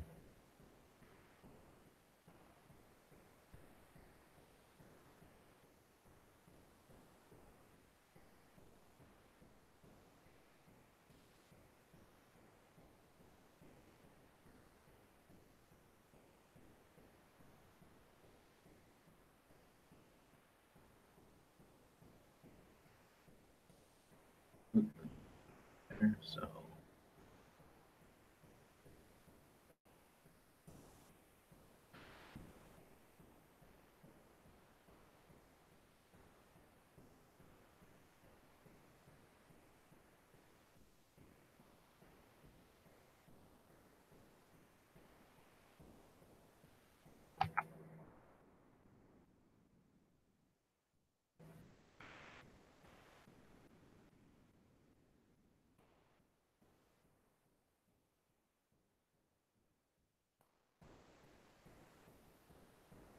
yeah.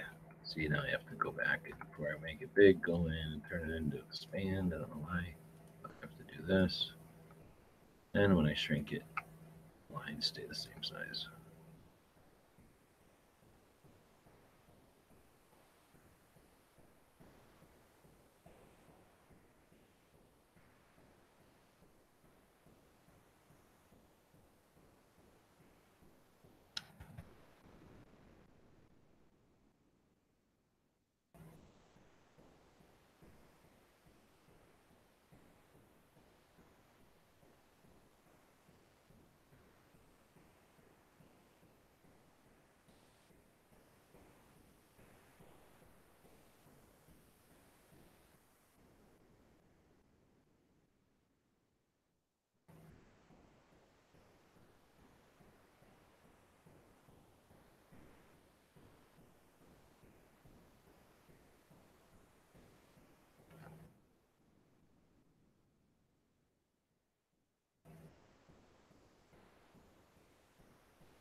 And I guess I'll go back to the Gun Freedom Radio. And he might have gone there. So what? What does that have to do with his conduct of public policy, foreign policy, domestic policy? This is just morning.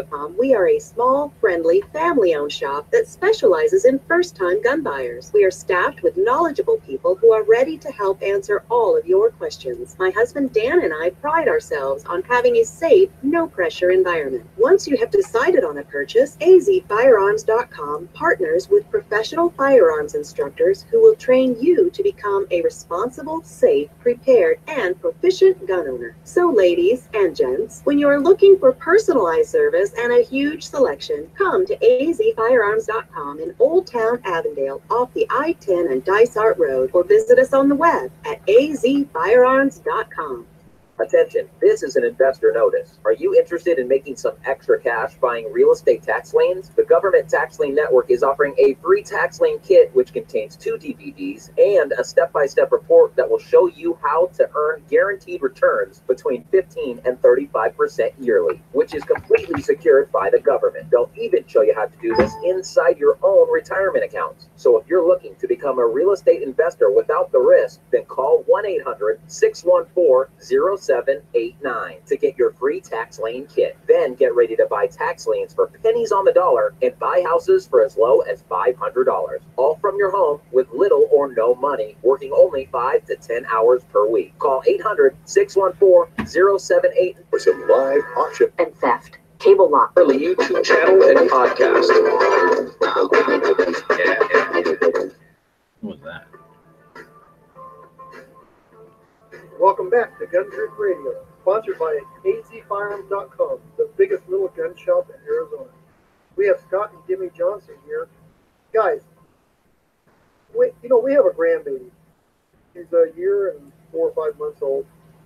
And Thank you. I should know the exact day. My daughter is probably going to be getting all over us about this. But anyway, we're teaching her now hot. And, you know, she's going to learn that, and then we're going to teach her about sharp knives, and we're going to talk about, you know, climbing on things and things like that. We're going to teach her what things can hurt her to avoid any problems.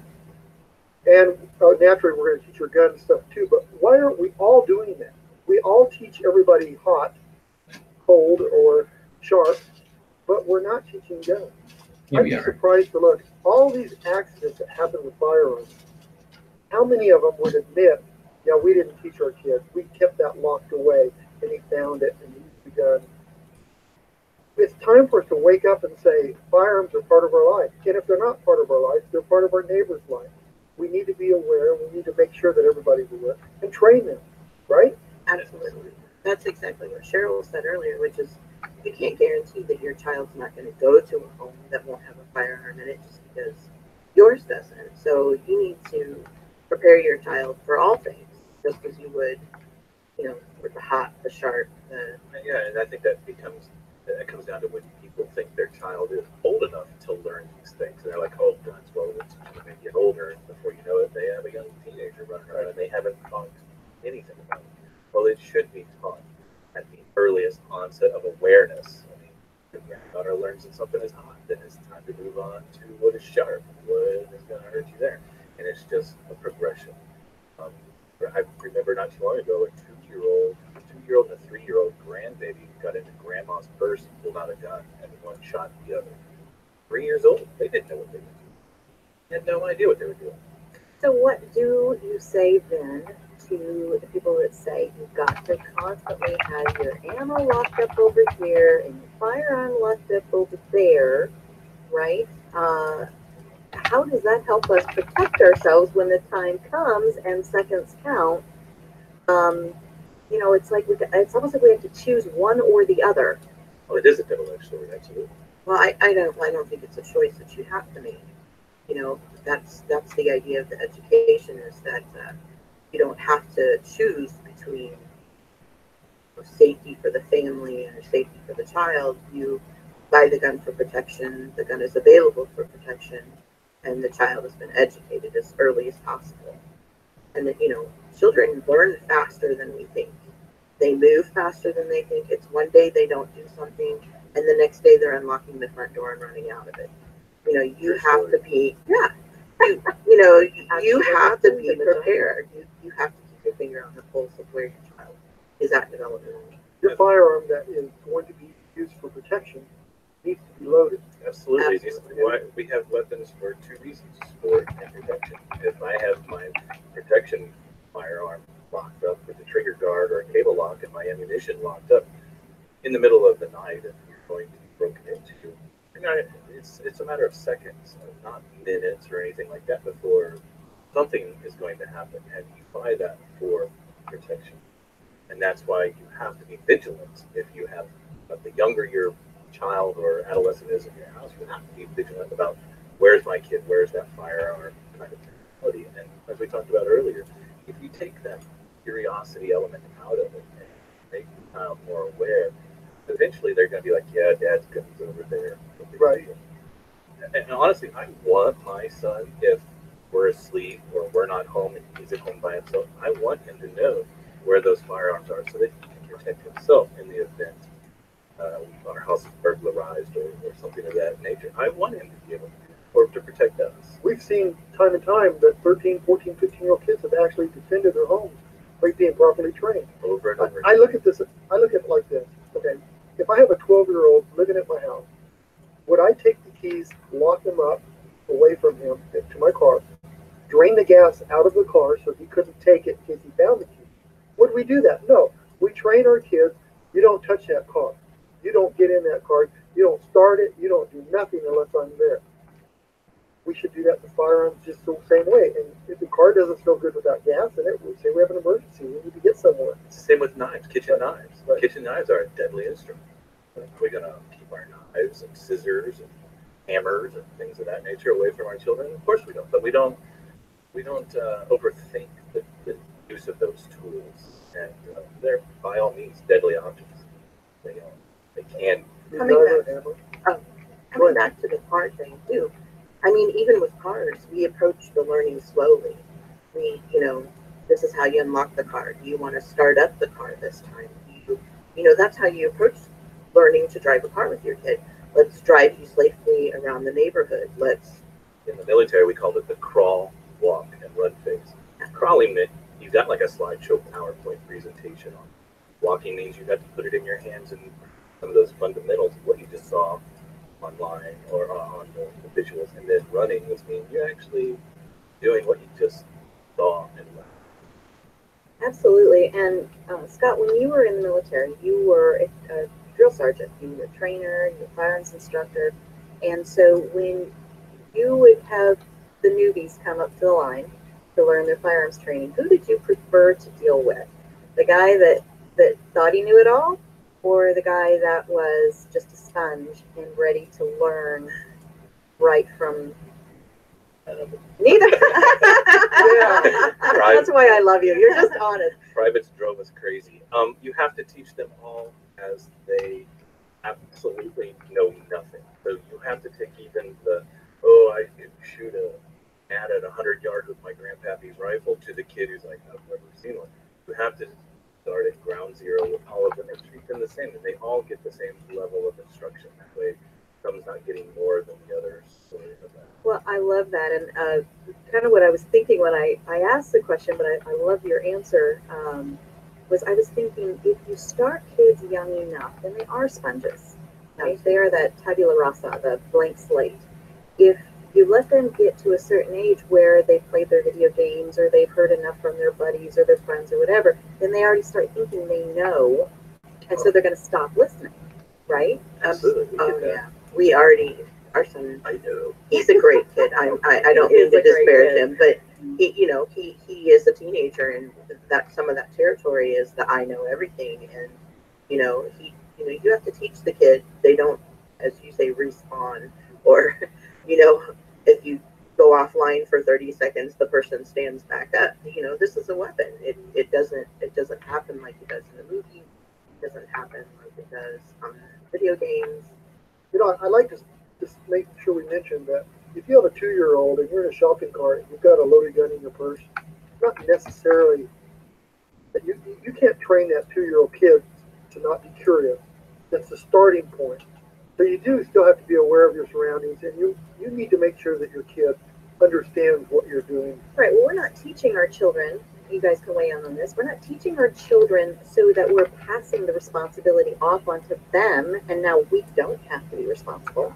Right? Absolutely. Well, it's like we covered earlier, the emotional intelligence. Yes. I mean, you could say to anybody who, after an accidental or negligent discharge, but I told my 2-year-old, that doesn't cover you, obviously. You have to be in touch with what's going on with your child day to day, where they are emotionally as well. And that's something that I wanted to bring up is that,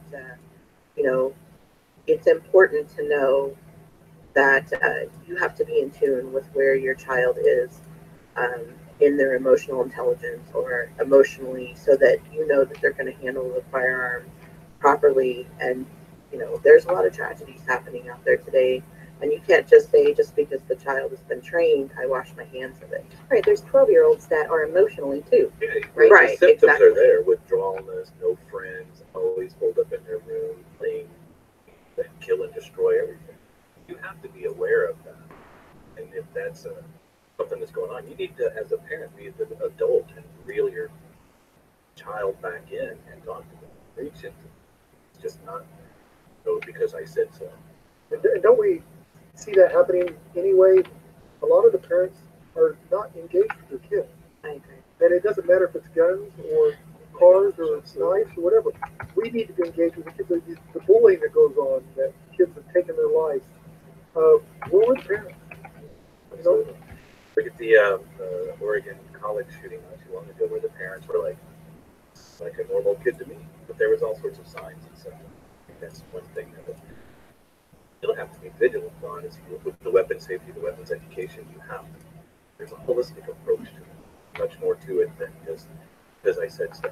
Well, that's one of the things that we love about the shooting sports, because whether it's hunting, whether it's plinking, whether it's, just name the thing that you can do, if you're doing it as a family, you are learning about your child and their level of focus and their level of awareness and all those sorts of things. I mean, and you know, in our family, we love to play board games. You know, we just like to sit around and spend time together that way.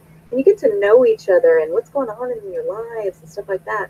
And families that shoot together, it's just kind of their way of, you know, playing board games together. Yeah, we have the times that the three of us go out shooting, we have little competitions between the three of us and stuff like that. And it's fun. It's challenging.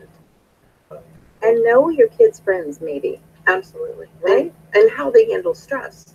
Yes. How does your child relieve his stress? I mean, growing up right now is not easy. I don't think it ever has been. But right now, I think in particular, there's a barrage of information that goes on. And, you know, we talked a little bit about the bullying and how that, you know, they go home now. And before it used to be a little bit of an isolated world. And but now it's not. You know, children are online. They're receiving interactions from all sorts of different individuals in their life. And it's harder to control.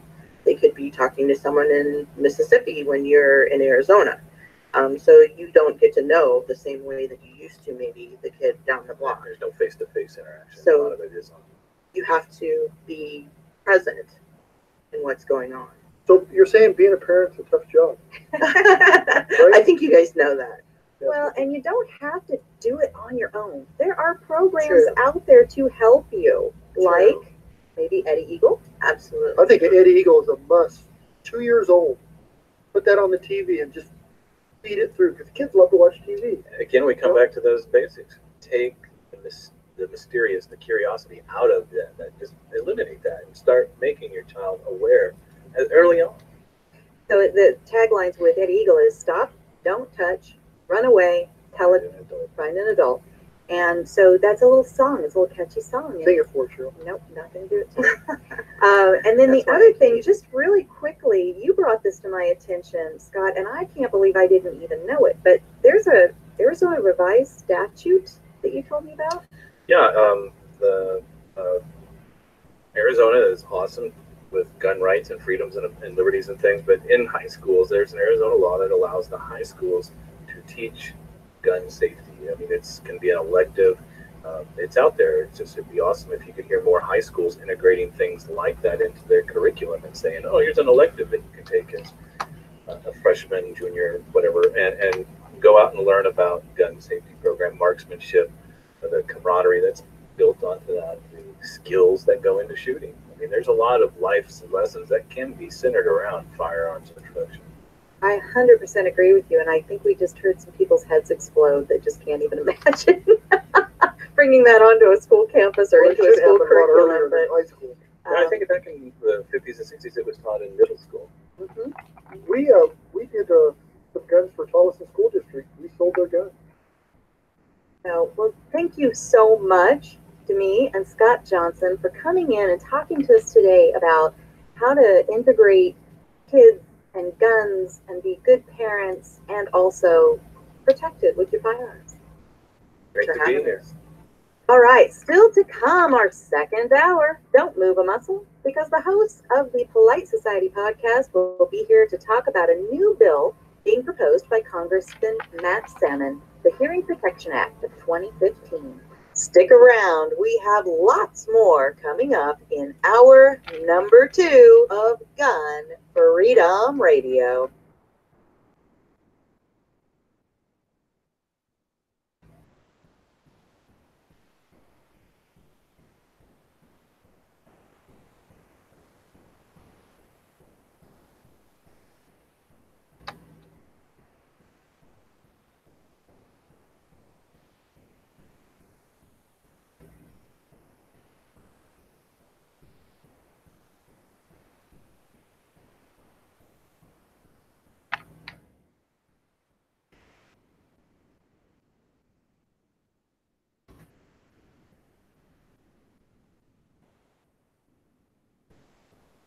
Oh, I guess I need to turn over the internet cassette here.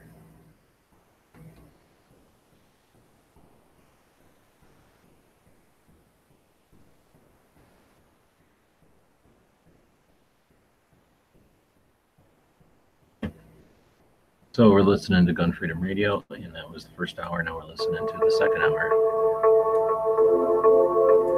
Freedom is never more than one generation away from extinction. We didn't pass it on to our children in the bloodstream. The only way they can inherit the freedom we have known is if we fight for it, protect it, defend it, and then hand it to them with the well-taught lessons of how they in their lifetime must do the same. And if you and I don't do this, then you and I may well spend our sunset years telling our children and our children's children what it once was like in America when men were free. Welcome back to hour number 2 of episode 139 of Gun Freedom Radio, where we engage, we educate, and we inform. We are brought to you by azfirearms.com, your nationwide hometown gun shop. Well, today our show's theme is Sweeter the Second Time Around, and this is a compilation best of show. Great discussion in the first hour with some parents. They happen to be not only parents and a married couple, but Dan, they have combat and firearms training. So who better to talk about how to raise kids safely around guns? Yes, sir. Sir, yes, sir, right? No doubt. And they're great friends as well. And in the lead-in, Dan had said that they produce our vintage pinup calendars, and those are so fun. And they are branded with all 3 of our brands, of course, Gun Freedom Radio, but also azfirearms.com and our auction house, Pot of Gold Estate Auctions. And each year we produce those with just think of 1940s nose cone art for, you know, the bombers, yeah, the planes. Very tasteful, very just cute and fun. And so we try to pair not only items that are going to be, or that we have sold maybe in one of our auctions with potofgoldestate.com, but also with a firearm from AZ Firearms. And so it really is a fun project to do. And the Scott and Demi are such talented, not only photographers, but, you know, they conceptualize the way to form a scene. You know, the only thing that puzzles me, wouldn't the calendars be better if I was in it? Or made to? Right, yeah, honey, probably not. Let me just be honest with you. Oh, okay. Now, if you could pull off, you know, one of those cute little pinup costumes with the, you know, very 50s style, if you could pull that off, then I would have no qualms with it. But something tells me. Guess I'm going to have to find out what's in my closet. There you go. Well, this segment we have coming up is a recording of an interview that I did on our friend Fred Mastison's show. He's got a podcast called Center Mass Podcast, and we covered a ton of ground during the 45 minutes or so that I was on the air with him. But one of the main purposes for the interview was we were talking about, you know, how do we impact our world with whatever level of influence we have in whatever circles we're in, and realizing that we actually have a sphere of influence, right? We influence people. You know, there's this phrase called leading up. So even if you weren't the head of your organization or a quote unquote leader in your organization, you can definitely influence up. You can influence people who are, you know, your boss or your boss's boss or whatever.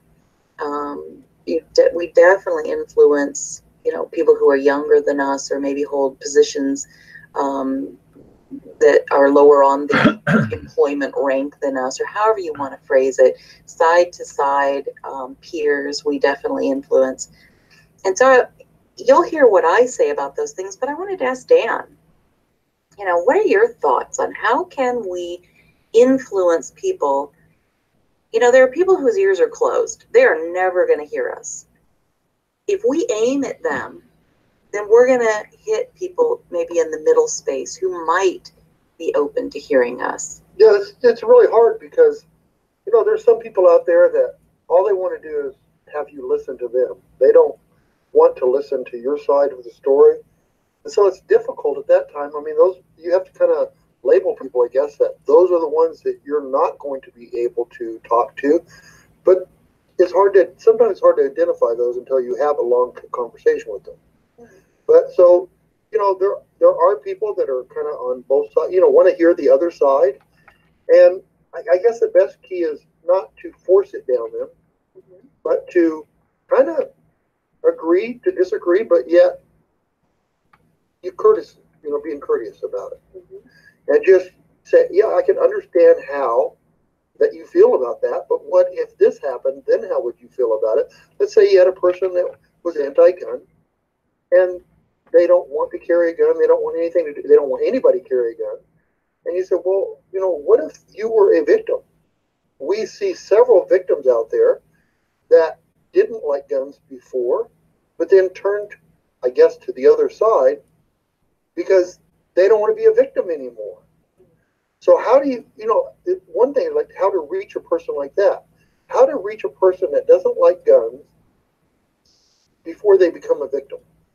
You know, that's interesting because very often the other side of the debate, from where Dan and I stand, they use very emotion-based language.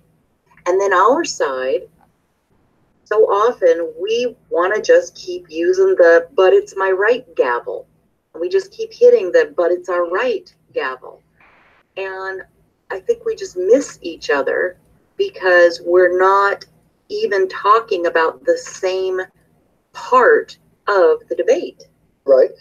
Yeah, I listen to that and I think, you know, so we see that when you become a victim, a lot of people change and say, look, I don't want to be a victim anymore. But then, so then they would come up with, well, have you ever had anybody in your family commit suicide? Wouldn't that make you not to want to own guns anymore? Some people do. And some people do switch from that. And some people say, no, I can't control that person.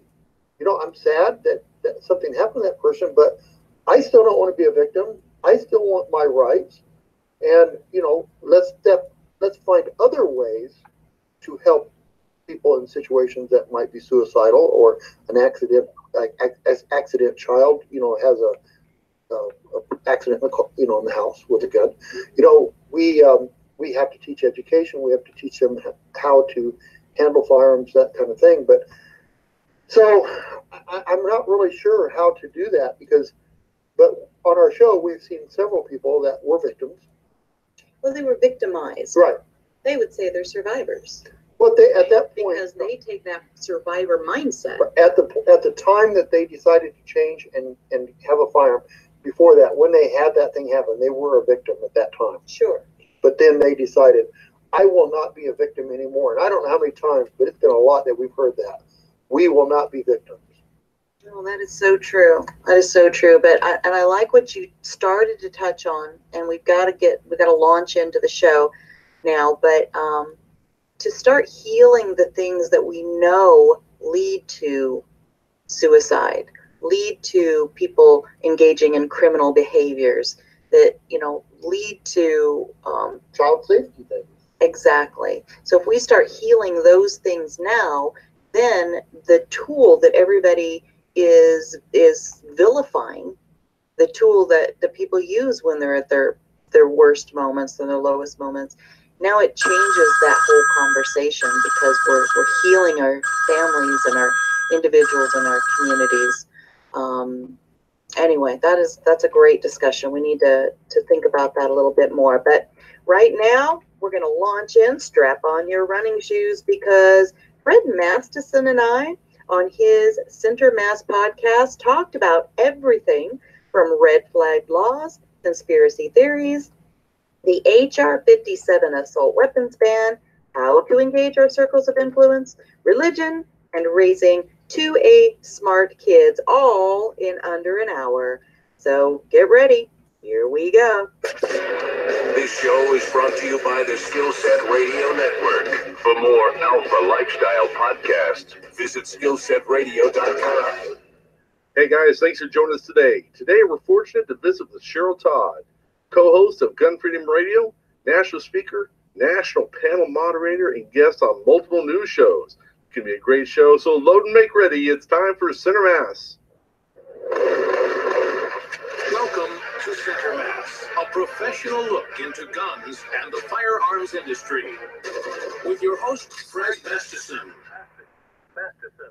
Hey everybody, thanks for joining us today. Today we're fortunate to visit with Cheryl Todd, co-host of Gun Freedom Radio. Cheryl's also a sought-after public speaker, panel moderator, both local and national. She's been on pretty much every gun show on earth, and we are super, super thrilled to have her today. Cheryl, thanks for joining us today. Hey, Fred, thank you so much for inviting me on, especially on Thanksgiving week, where, you know, we are so thankful for so many things, and this is one more thing I get to be thankful for. Well, I'm right there with you. Cheryl's been a great show as well. I've been fortunate to be on her show, and she's a bit of a rock star in the industry, and I'm quite what the work you've done. Pretty happy to convince her. It took a lot of begging. She was pretty kind to hop on. So Cheryl, you're a major 2A advocate. You've talked quite a bit in the past. I really like your position. I like the way you phrase things, the way you speak about the topic. And I thought it'd be a great time to talk about this now. There's a lot of stuff going on. You know, the ongoing assault against the 2A community. It's a civil war, but it's a civil war of the minds, and it's an ideological civil war. And I want to just visit with you a little bit about that. So one thing I'd like to talk specifically about is how do we reach those people who are on the fence? Now, what I mean by that, we have a lot of people that are not pro-gun, but they're not really anti-gun either. They haven't really quite decided. They kind of hear, they kind of understand both sides of the argument, but they never really committed. So what do you think? How do we reach those people? Mm-hmm. Well, that is the gazillion-dollar question, isn't it? Because that is our future. If we aren't able to effectively persuade people to understand our position as each new generation comes along, then we are not going to ultimately be able to protect and preserve what our founding fathers set in place. And we start our show, Gun Freedom Radio, every single show with a quote by Ronald Reagan. And he says, our rights, our values are always only one generation away from extinction. One generation. If I am not telling my daughter, if I'm not teaching her, if I'm not instilling into her the same values and passions that I have, I'm not saying make carbon copies of ourselves, but to help educate and engage. If I'm not doing that, well, then there's no way that she's going to do it for my granddaughter. So that is an incredible amount of responsibility. So just having the sense of responsibility, what do we do with that? How do we engage? How do we help others understand? Every one of us has a circle of influence. Starts in our home, and of course we have to be doing what we can do there.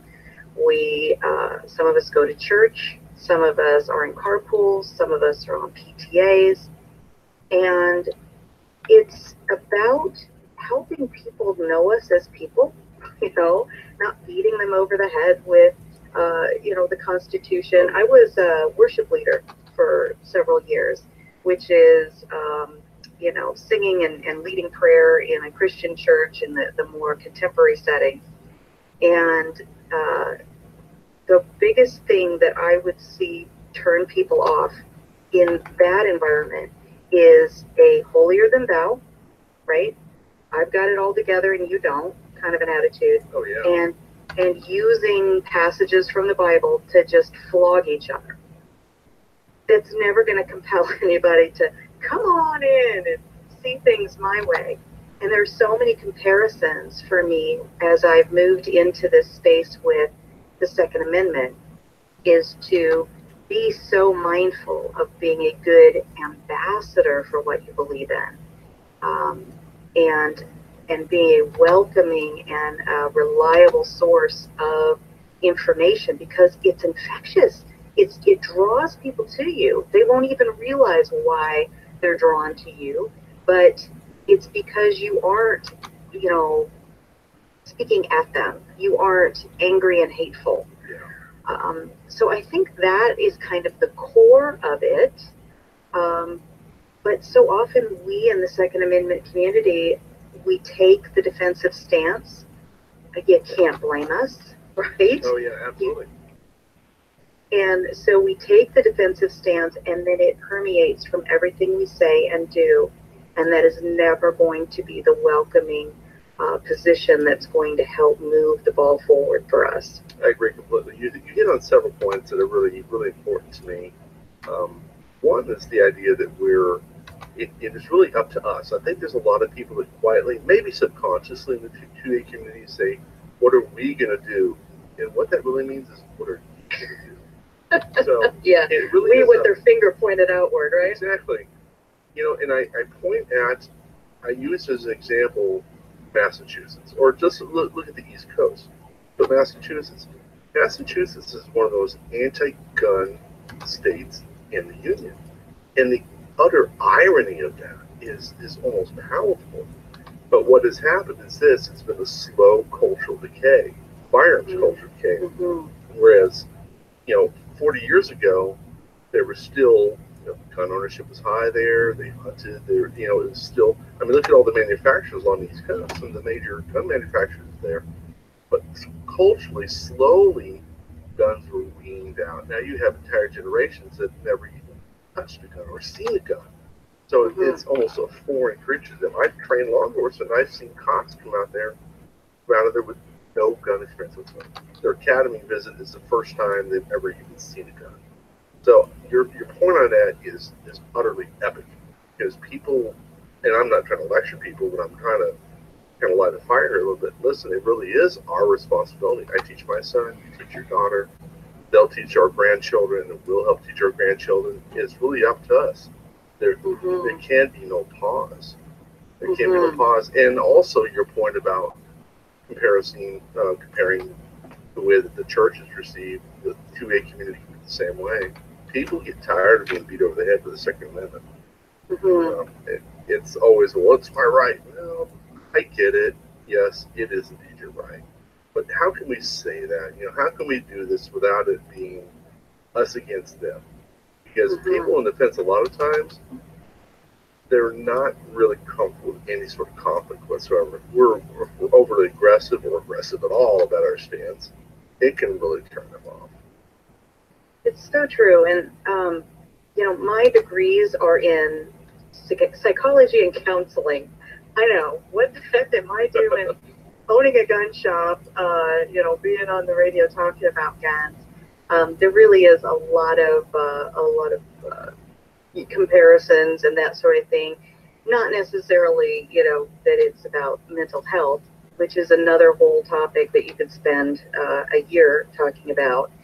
But in psychology, as a counselor, you meet people where they are. You don't, prejudge them. You don't tell them, well, you shouldn't feel that way. And so I think just even taking more of a stance of finding the places where you can agree, when you're in that carpool, when you're, with your group of friends going out for a beer or whatever, and just, be able to find that place where you can genuinely say, man, I get it. I know. I can see how you feel the way you do about guns. It seems like they're always bad. It seems like that's all we hear about them.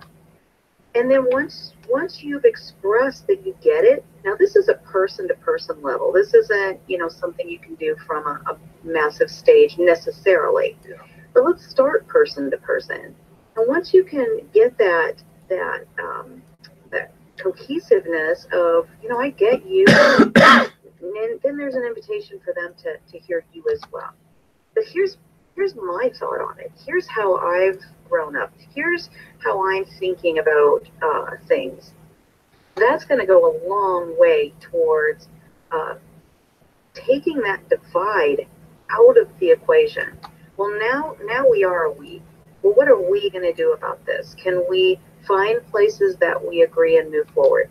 Now, what gets tricky is when we get to that ballot box. Yeah. That is a tough thing, because that is where so much of the divide has to be, right? We have to protect our Second Amendment rights. And people that, maybe if they are even, I have several friends who are politically liberal, they are registered as Democrats, but they value their Second Amendment rights. I don't envy their position.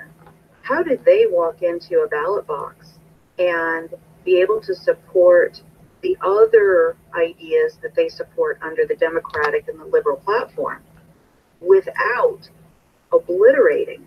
And we are to that degree right now, I would say, right? Obliterating their Second Amendment rights. I do not envy that at all. Well, it's a difficult choice, and that's honestly I have the same question many times with friends in the same situation. What essentially comes down to what is more important to you. You need to weigh a social issue or a constitutional issue. And that's where my frustration lies, because voting for your team at all costs, there's a major price in that. There's a major price in that. So maybe on one social issue you're very passionate about, I question their commitment to the Constitution when it comes to that point, because the ballot box is really where so many especially in this last minute. And I see it in 2020 being a major point. I really do. I think that there's no way for it to not be, because for how many years were we, those of us that value our Second Amendment rights and support the Constitution, made out to look like we were conspiracy theorists, or we were, over the top because, they're not coming for your guns. Calm down, right? Is how we were talked to for years.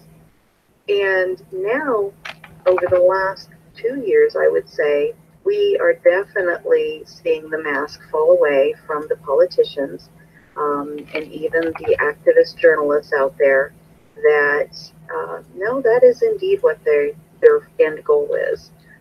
From Nancy Pelosi on down the line, they've said in various forms, we don't think that you poor simple civilians should or can bear the responsibility of these tools of self-defense.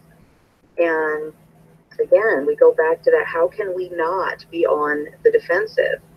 But I wish we were on the offensive. I wish we were ahead of this curve at some point in time. Well, the push against this is pretty heavy, because as you said, obviously distorted media, their ideology consumes all things. They're the ones who are going to lead off the story. And unfortunately, a lot of people, that's their food. That's what they get all the information from NBC or ABC, and it's so utterly biased. It's incredible. So we're fighting uphill. So to take an offensive stance, it's difficult unless we have a lot more 2A friendly or 2A, proud people in government, where we can take a governmental stance. Whereas you can talk bad about guns all you want, but if we have a strong 2A, respecting body of governance, then we can make changes. And one thing I would say is a lot of times I get discussions with 2A people, and I get it.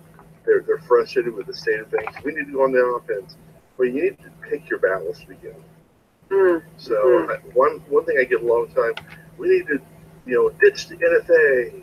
All machine guns should be illegal. And whether you believe that or not, that's a big chunk. That's a big fight. That is a perception issue of a lot of things.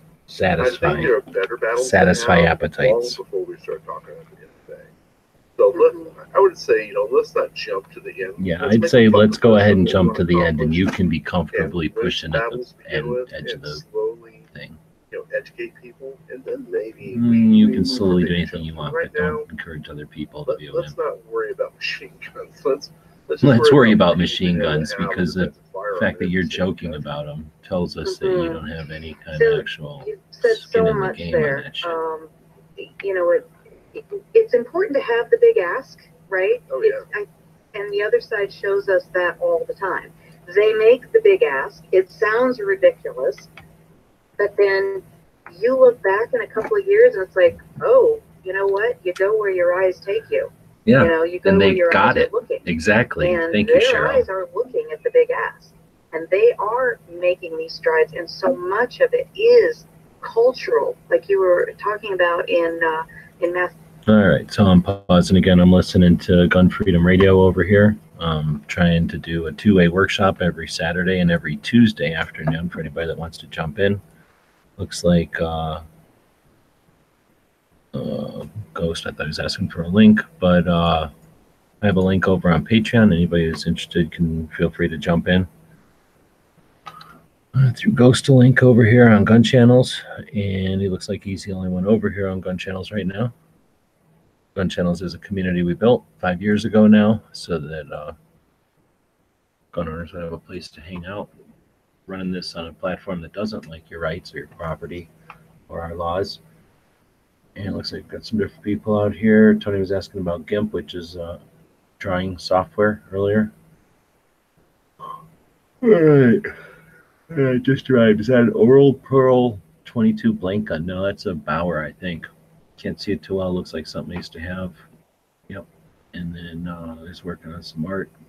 See us here for a while. Yeah, exactly. I'm just kind of jumping in and out. This room is open, so anybody that wants to jump in here, you're welcome to. We've listened to Clover's chat with Artiris, and we're listening to the second hour of the Gun Freedom Radio podcast. I'll be doing stuff like this on Tuesdays and Saturdays in order to encourage people who have 2A projects to jump in and learn, or to share, or to ask for help, or to collaborate, because together we each accomplish more, as it says in the title of this one.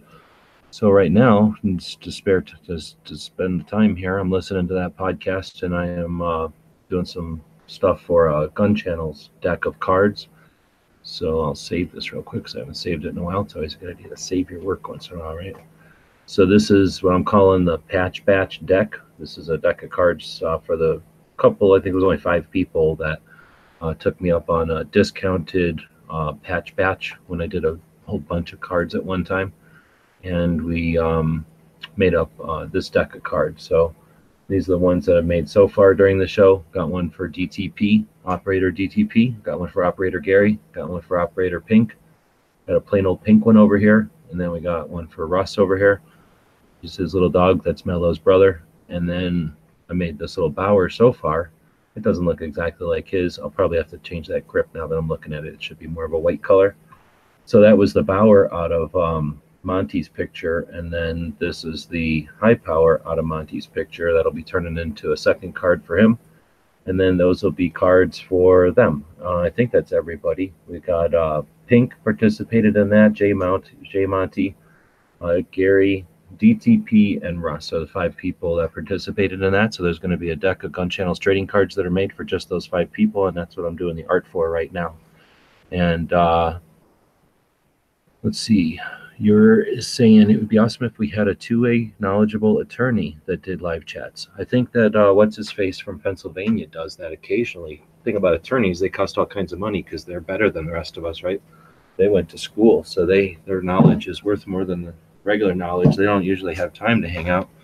But in addition to that guy who I've never hung out with before, I've only heard of his name before, and that he wants to be an NRA president or something, we got what do I want to say, Jeff? Is it we got the NRA, or I mean, we got the attorney from Florida, Carey, who hangs out with us all the time, or used to. When Florida Carey would hang out over at Gun Channels, that was certainly a treat. You're right. It is nice having somebody who understands the law and the way that the law works, because knowing the law is one thing, but knowing how it works, being familiar with the day-to-day and the way courts work and stuff, that's even better, right? So Yeah, it is nice. I wouldn't mind having some attorneys. We have an attorney called Mark Victor here in Arizona. He doesn't hang out in these hangouts or anything right now, but he's approachable. Um, and he's been using social media more. But I think I agree, and that's one of the reasons we built gun channels, to create a platform, a community, people like-minded for pro firearms, who might want to collaborate and whatever, and bring resources to the internet. So I'm not saying I built it for lawyers, but they're certainly welcome to join. And I would suspect that some of them out there have time to recreationally enjoy firearms, and they would be people you'd think would be aware of some of the stuff we got going on. I just noticed that this line looks pretty crappy, so let me see if I can screw with this line a little bit.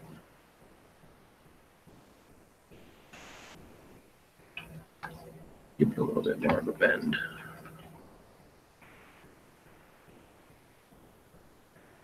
All right, so that's a couple of questions out there. So yeah, that was a Bauer, is that little gun, I think. Because of the way safety is, the lack of a stupid grip safety, and the mag release being down here makes it seem Bauerish to me. So it's a stainless steel version, I think made in Wisconsin or Minnesota, of the Browning, Pocket Browning, Baby Browning from 1908. Dog just came in here and drank. All right, it's 4:30. Holy moly! So I guess I'll just keep listening to the podcast here, and we'll just watch me draw as people don't jump in and join. Just lost my place on the podcast here. I have too much stuff open. This little machine, it's tiny RAMs, can't handle it. Sent link or sent Ghost a link. Sent link to Ghost. That would be scary for Link. Yeah, I don't know what happened here. Am I on the internet anymore? Maybe I'm not even online. I just don't know it. What is going on?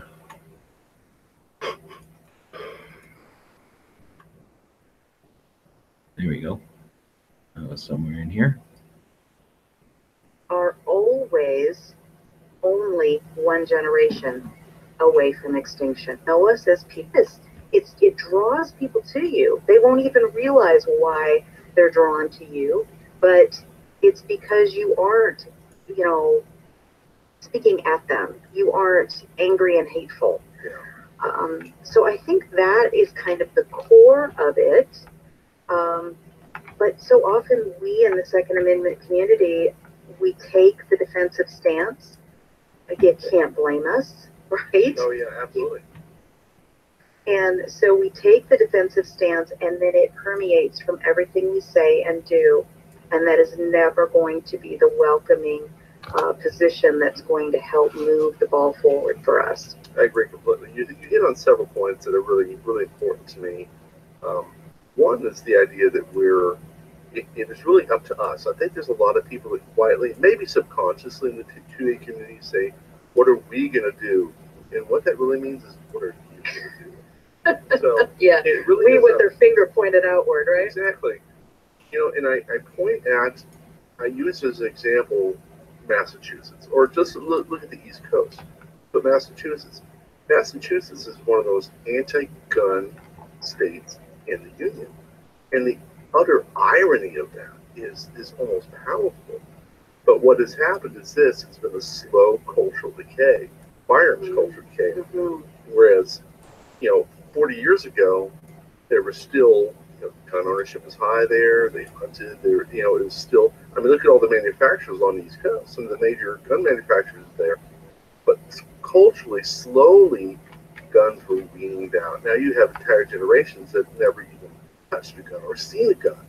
So it's almost a foreign creature to them. I've trained law enforcement, and I've seen cops come out of there with no gun experience whatsoever. Their academy visit is the first time they've ever even seen a gun. So your point on that is utterly epic, because people, and I'm not trying to lecture people, but I'm trying to kind of light a fire here a little bit. Listen, it really is our responsibility. I teach my son, you teach your daughter, they'll teach our grandchildren, and we'll help teach our grandchildren. It's really up to us. There can't be no pause. And also your point about comparing the way that the church is received, the 2A community can be the same way. People get tired of being beat over the head with the Second Amendment. It's always, well, it's my right. Well, I get it. Yes, it is indeed your right. But how can we say that? How can we do this without it being us against them? Because people in the fence, a lot of times, they're not really comfortable with any sort of conflict whatsoever. We're overly aggressive or aggressive at all about our stance.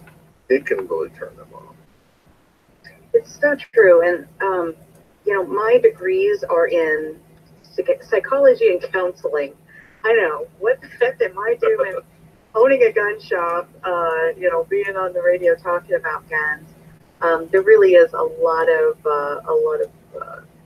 comparisons and that sort of thing. Not necessarily, that it's about mental health, which is another whole topic that you could spend a year talking about. But in psychology, as a counselor, you meet people where they are. You don't, prejudge them. You don't tell them, well, you shouldn't feel that way. And so I think just even taking more of a stance of finding the places where you can agree, when you're in that carpool, when you're, with your group of friends going out for a beer or whatever, and just, be able to find that place where you can genuinely say, yeah, I get it. I know. I can see how you feel the way you do about guns. It seems like they're always bad. It seems like that's all we hear about them. Usually a lot of times that's when people hear about 9mm, and then they get a bad impression about all guns. Level. This isn't, something you can do from a massive stage necessarily. So let's start person. What are you crying about? And once you can get Come here. cohesiveness of, I get you. Don't walk in here and cry at me and then walk out. There's an invitation for them to hear you as well. But here's my thought on it. Here's how I've grown up. Here's how I'm thinking about things. That's going to go a long way towards what do you want?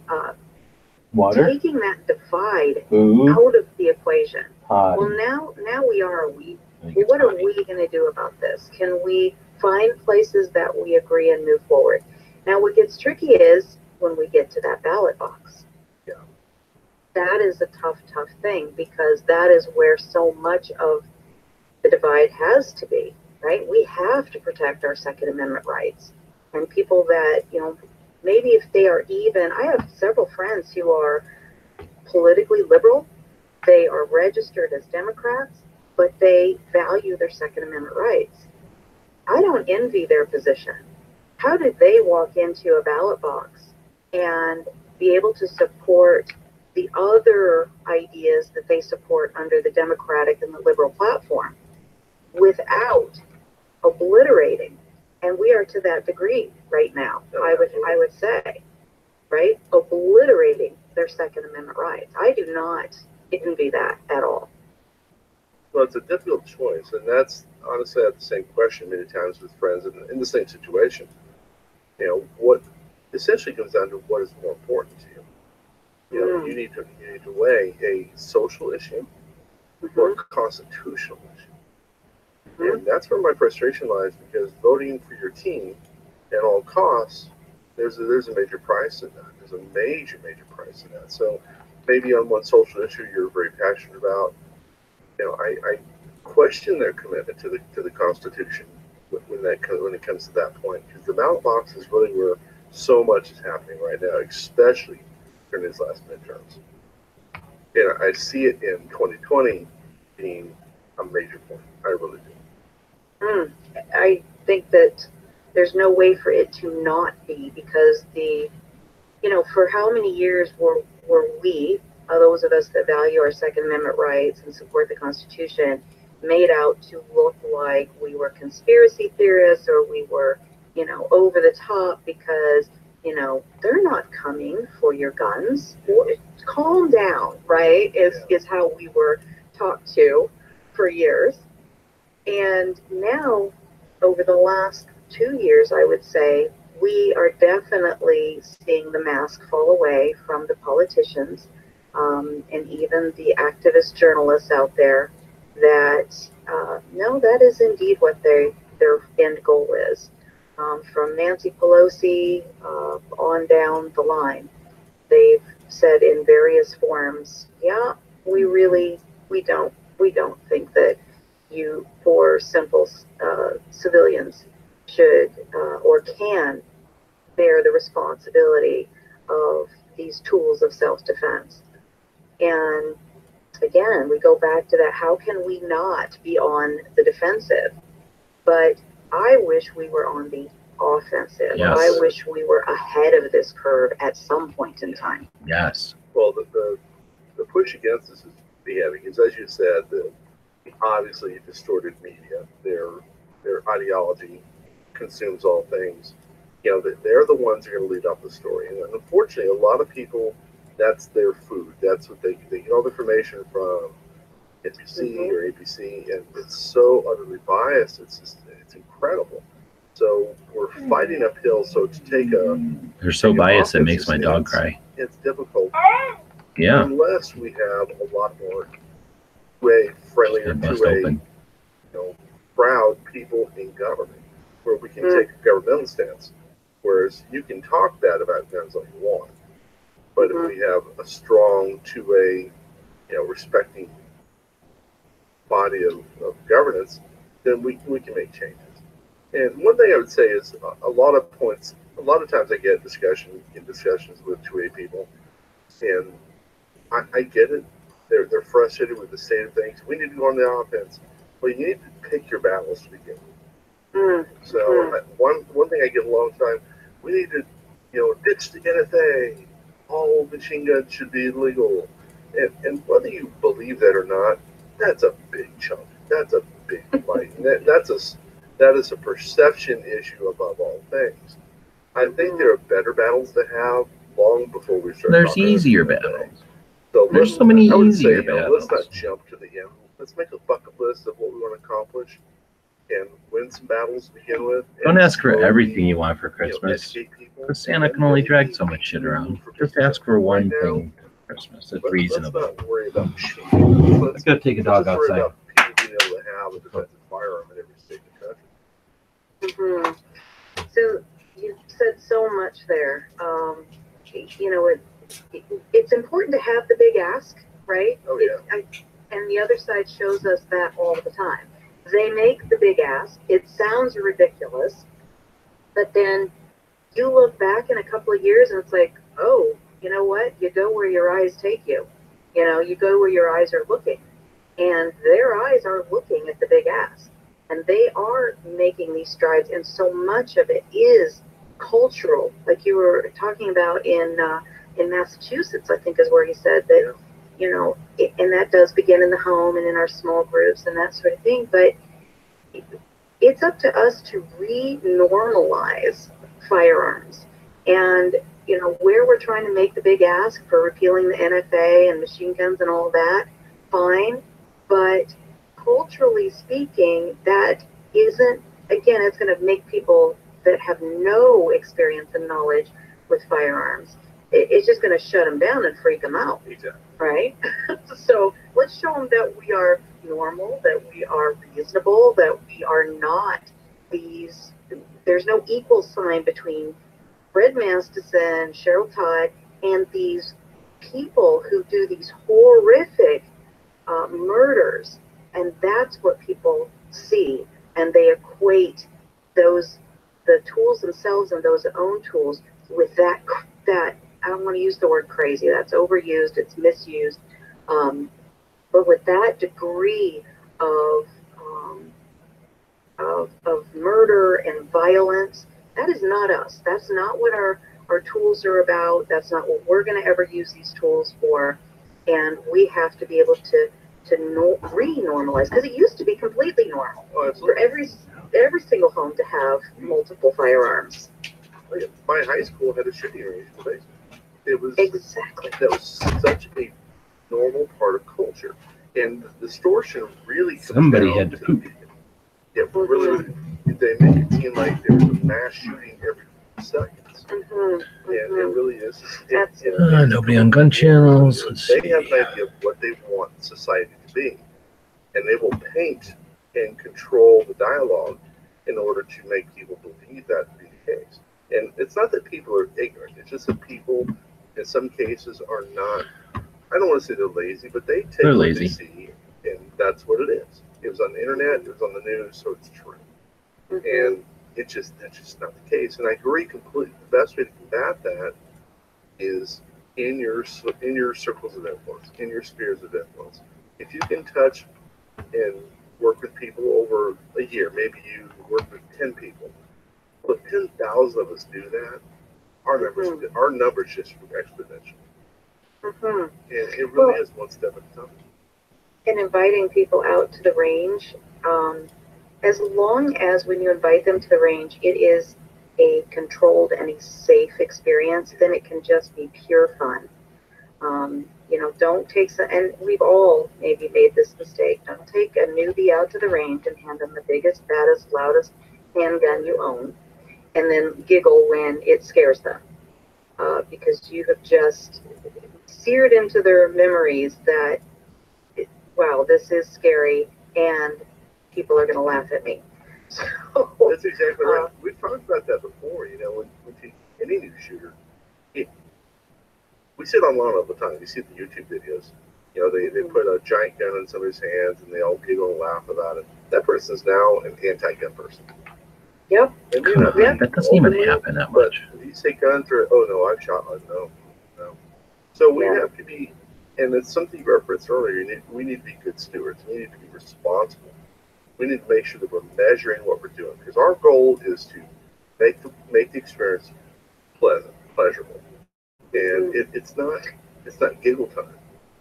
No, it really isn't, and I think we also, that will help do this next thing that's so important, and we have to find more and more ways to do this next thing, which is to help the people that are not like-minded with us about our Constitution and our rights and the tools of defense. Help them see that we aren't about, you know, well, it's my right and that's it, and everybody should have a gun in their hand, because somehow they equate that to we don't care when people get hurt. I can't even imagine how that happened. But I've been in multiple conversations where I've realized it's important to convey to the person I'm talking to about this subject that, no, that we just need more people that follow the laws. We don't need more laws. We just need more people that follow the laws, because we are the biggest guards. People like you and people like me, people like your listeners, we are the biggest guard dogs of the rules, because the rules are what keep us safe. And if we're safe, then there's no need for people to be afraid and want more laws. Right? Exactly right. And once again, that's a perception that's painted by a lot of times by media and social media. You know, whenever there's a shooting, you know, there's blood on the hands of the NRA. What? What? That makes my head explode. I mean, how the hell did the NRA get dragged into this? You know, we're the most, and the one that gets me the most, I'm like, trust me, folks, if the NRA was the problem, you would know it. Okay? If we have enough, when you have enough guns, you know, it would be a problem, but we're not, because the average gun owner is your neighbor. They're a polite, friendly person. They're respectful. They're generally very, you know, law-centric. They follow the laws. We follow the rules. We're not some bunch of gangbangers living in a trailer somewhere, shooting the windows out of cars that drive by. I think that's the picture that gets painted in a lot of people's minds. That's the way they see gun owners. So true. So, two things I want to touch on before we run out of time. One is, when I talked about, you know, we've got to have that big ask. You know, it's important to kind of play all areas of the field. Well, we have this thing that's sitting on a shelf right now. When I say we, I'm not really meaning we. I'm meaning the Democratic Party. When they say they're coming for your guns, believe them. They have this HR 5087. Everybody needs to take a moment. I know we're busy. I know we're on overload. It's Thanksgiving week, all of that. Make a note of it in your phone. Jot it down, look it up. HR 5087. It is the new, in air quotes, assault weapons ban. This thing is, I mean, if you thought the other assault weapons ban was intrusive, it wasn't even at all. It was laughable. It was, you know, it had training wheels on it. This new ban will take pretty much every single thing that is a semi-automatic anything and ban it. So what am I talking about with this? It's been written up. It has co-signers throughout the Democratic Party. How many co-signers? 176 Democrats have put their name to this. What are they waiting for? Well, they just got the House. Yeah. If they get the Senate and or the presidency, then this thing comes off the shelf, they blow off the top layer of dust, and guess where we go? That's exactly right. And that's their play. The thing that I've mentioned before is patience. That's one thing that the left has. Mm-hmm. Patience. So I'm right there with you, Cheryl. The idea that, you know, they are coming for your guns. This is not some fantasy thing. And using your terms, you know, it is a big ask, and they're focused on the big ask because if they get the opportunity, they'll do it. Absolutely do it. We've seen them do it before in other areas of the government. Giant chunks of turf that they grab all at one time. While we're standing there going, they'll never do that. Well, they did that.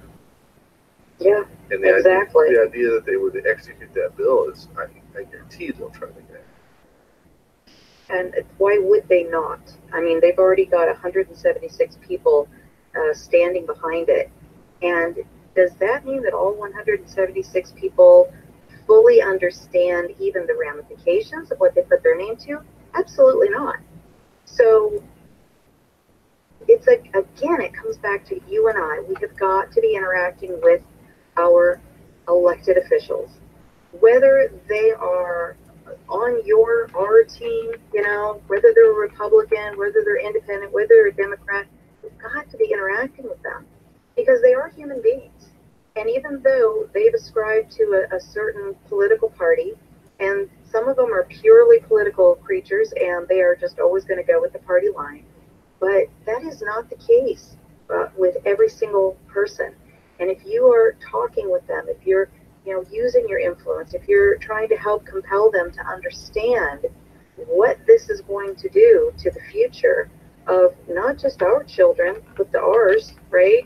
Not just our children, maybe we're not even politically active, but everyone's children in the future, to be this disconnected from the rights that were set in place. There are God-given rights, right? But the Second Amendment legally protects them in the courts. But this is a real concern, and we need to be talking about it. We need to bring it into the light of day and not just let it sit quietly on a dark shelf somewhere and then later come out and surprise us. Exactly. Well said. That's a very good point to bring up. One thing you spoke about too is while some politicians may be, you know, they're adamant about anti-Second Amendment things, a lot of times they're just team players. Mm-hmm. And what I find more than anything else is a vast majority of them have no idea what they're talking about. And I know that's a big surprise, but it's shocking. But sometimes the things that politicians or the media people say, you know, it's laughable to us, and it'll give it a few days of social media play. But it is the truth. These people that are anti-gun or doing these Second Amendment things, a lot of times they have no concept of what the ramifications are. What are the ripples from this decision? And they just don't realize that. You know, the new red flag law that went into effect, and there was already a lethal encounter with that. Mm-hmm. So there's a lot of things going on here that you don't realize, and it's important, in my opinion, to try to educate our legislators as well. So I'm with you. We need to contact them and say, listen, I want you to understand that while this law, here's what's going to happen. This isn't just, you know, assault rifles are bad. This is going to take away everything. Mm-hmm. And I just want to make sure you understand that. How do you feel about that? And some politicians, like So we you got said, Pink, appear to we go got to Monty, you know, California we got DTP, Representative Eric Swalwell. we got Gary, we got Russ. So that's everybody. So You know, that's my project for that, today. You know, the Let's see where we're at with taking the away radio guns, show. I there's listened to some most pushback. of this radio show, but I think I'm going to end because I don't agree with that guy on a lot of things. He's definitely a lot slower at it than me, and that's awesome. I mean, different people coming in from different directions, like he said. So let's see. They're chatting over there on the YouTube side about the weather, and nobody's on Gun Channels. So Gun Channels is a platform that's 5 years old. It was built by gun owners. It's completely ours. No one owns it. We're not running off a YouTube platform. We're not running off a Facebook platform. It's completely ours. No great achievement other than the fact that it's dedicated to the Second Amendment and to interest in firearms and advocates for Second Amendment. This other platform doesn't care about us or our property or our laws or our rights. And that's why we continue to do things to encourage people to realize that there's more to the internet than one or two platforms that hate your rights, that hate your property, and that hate our way of life.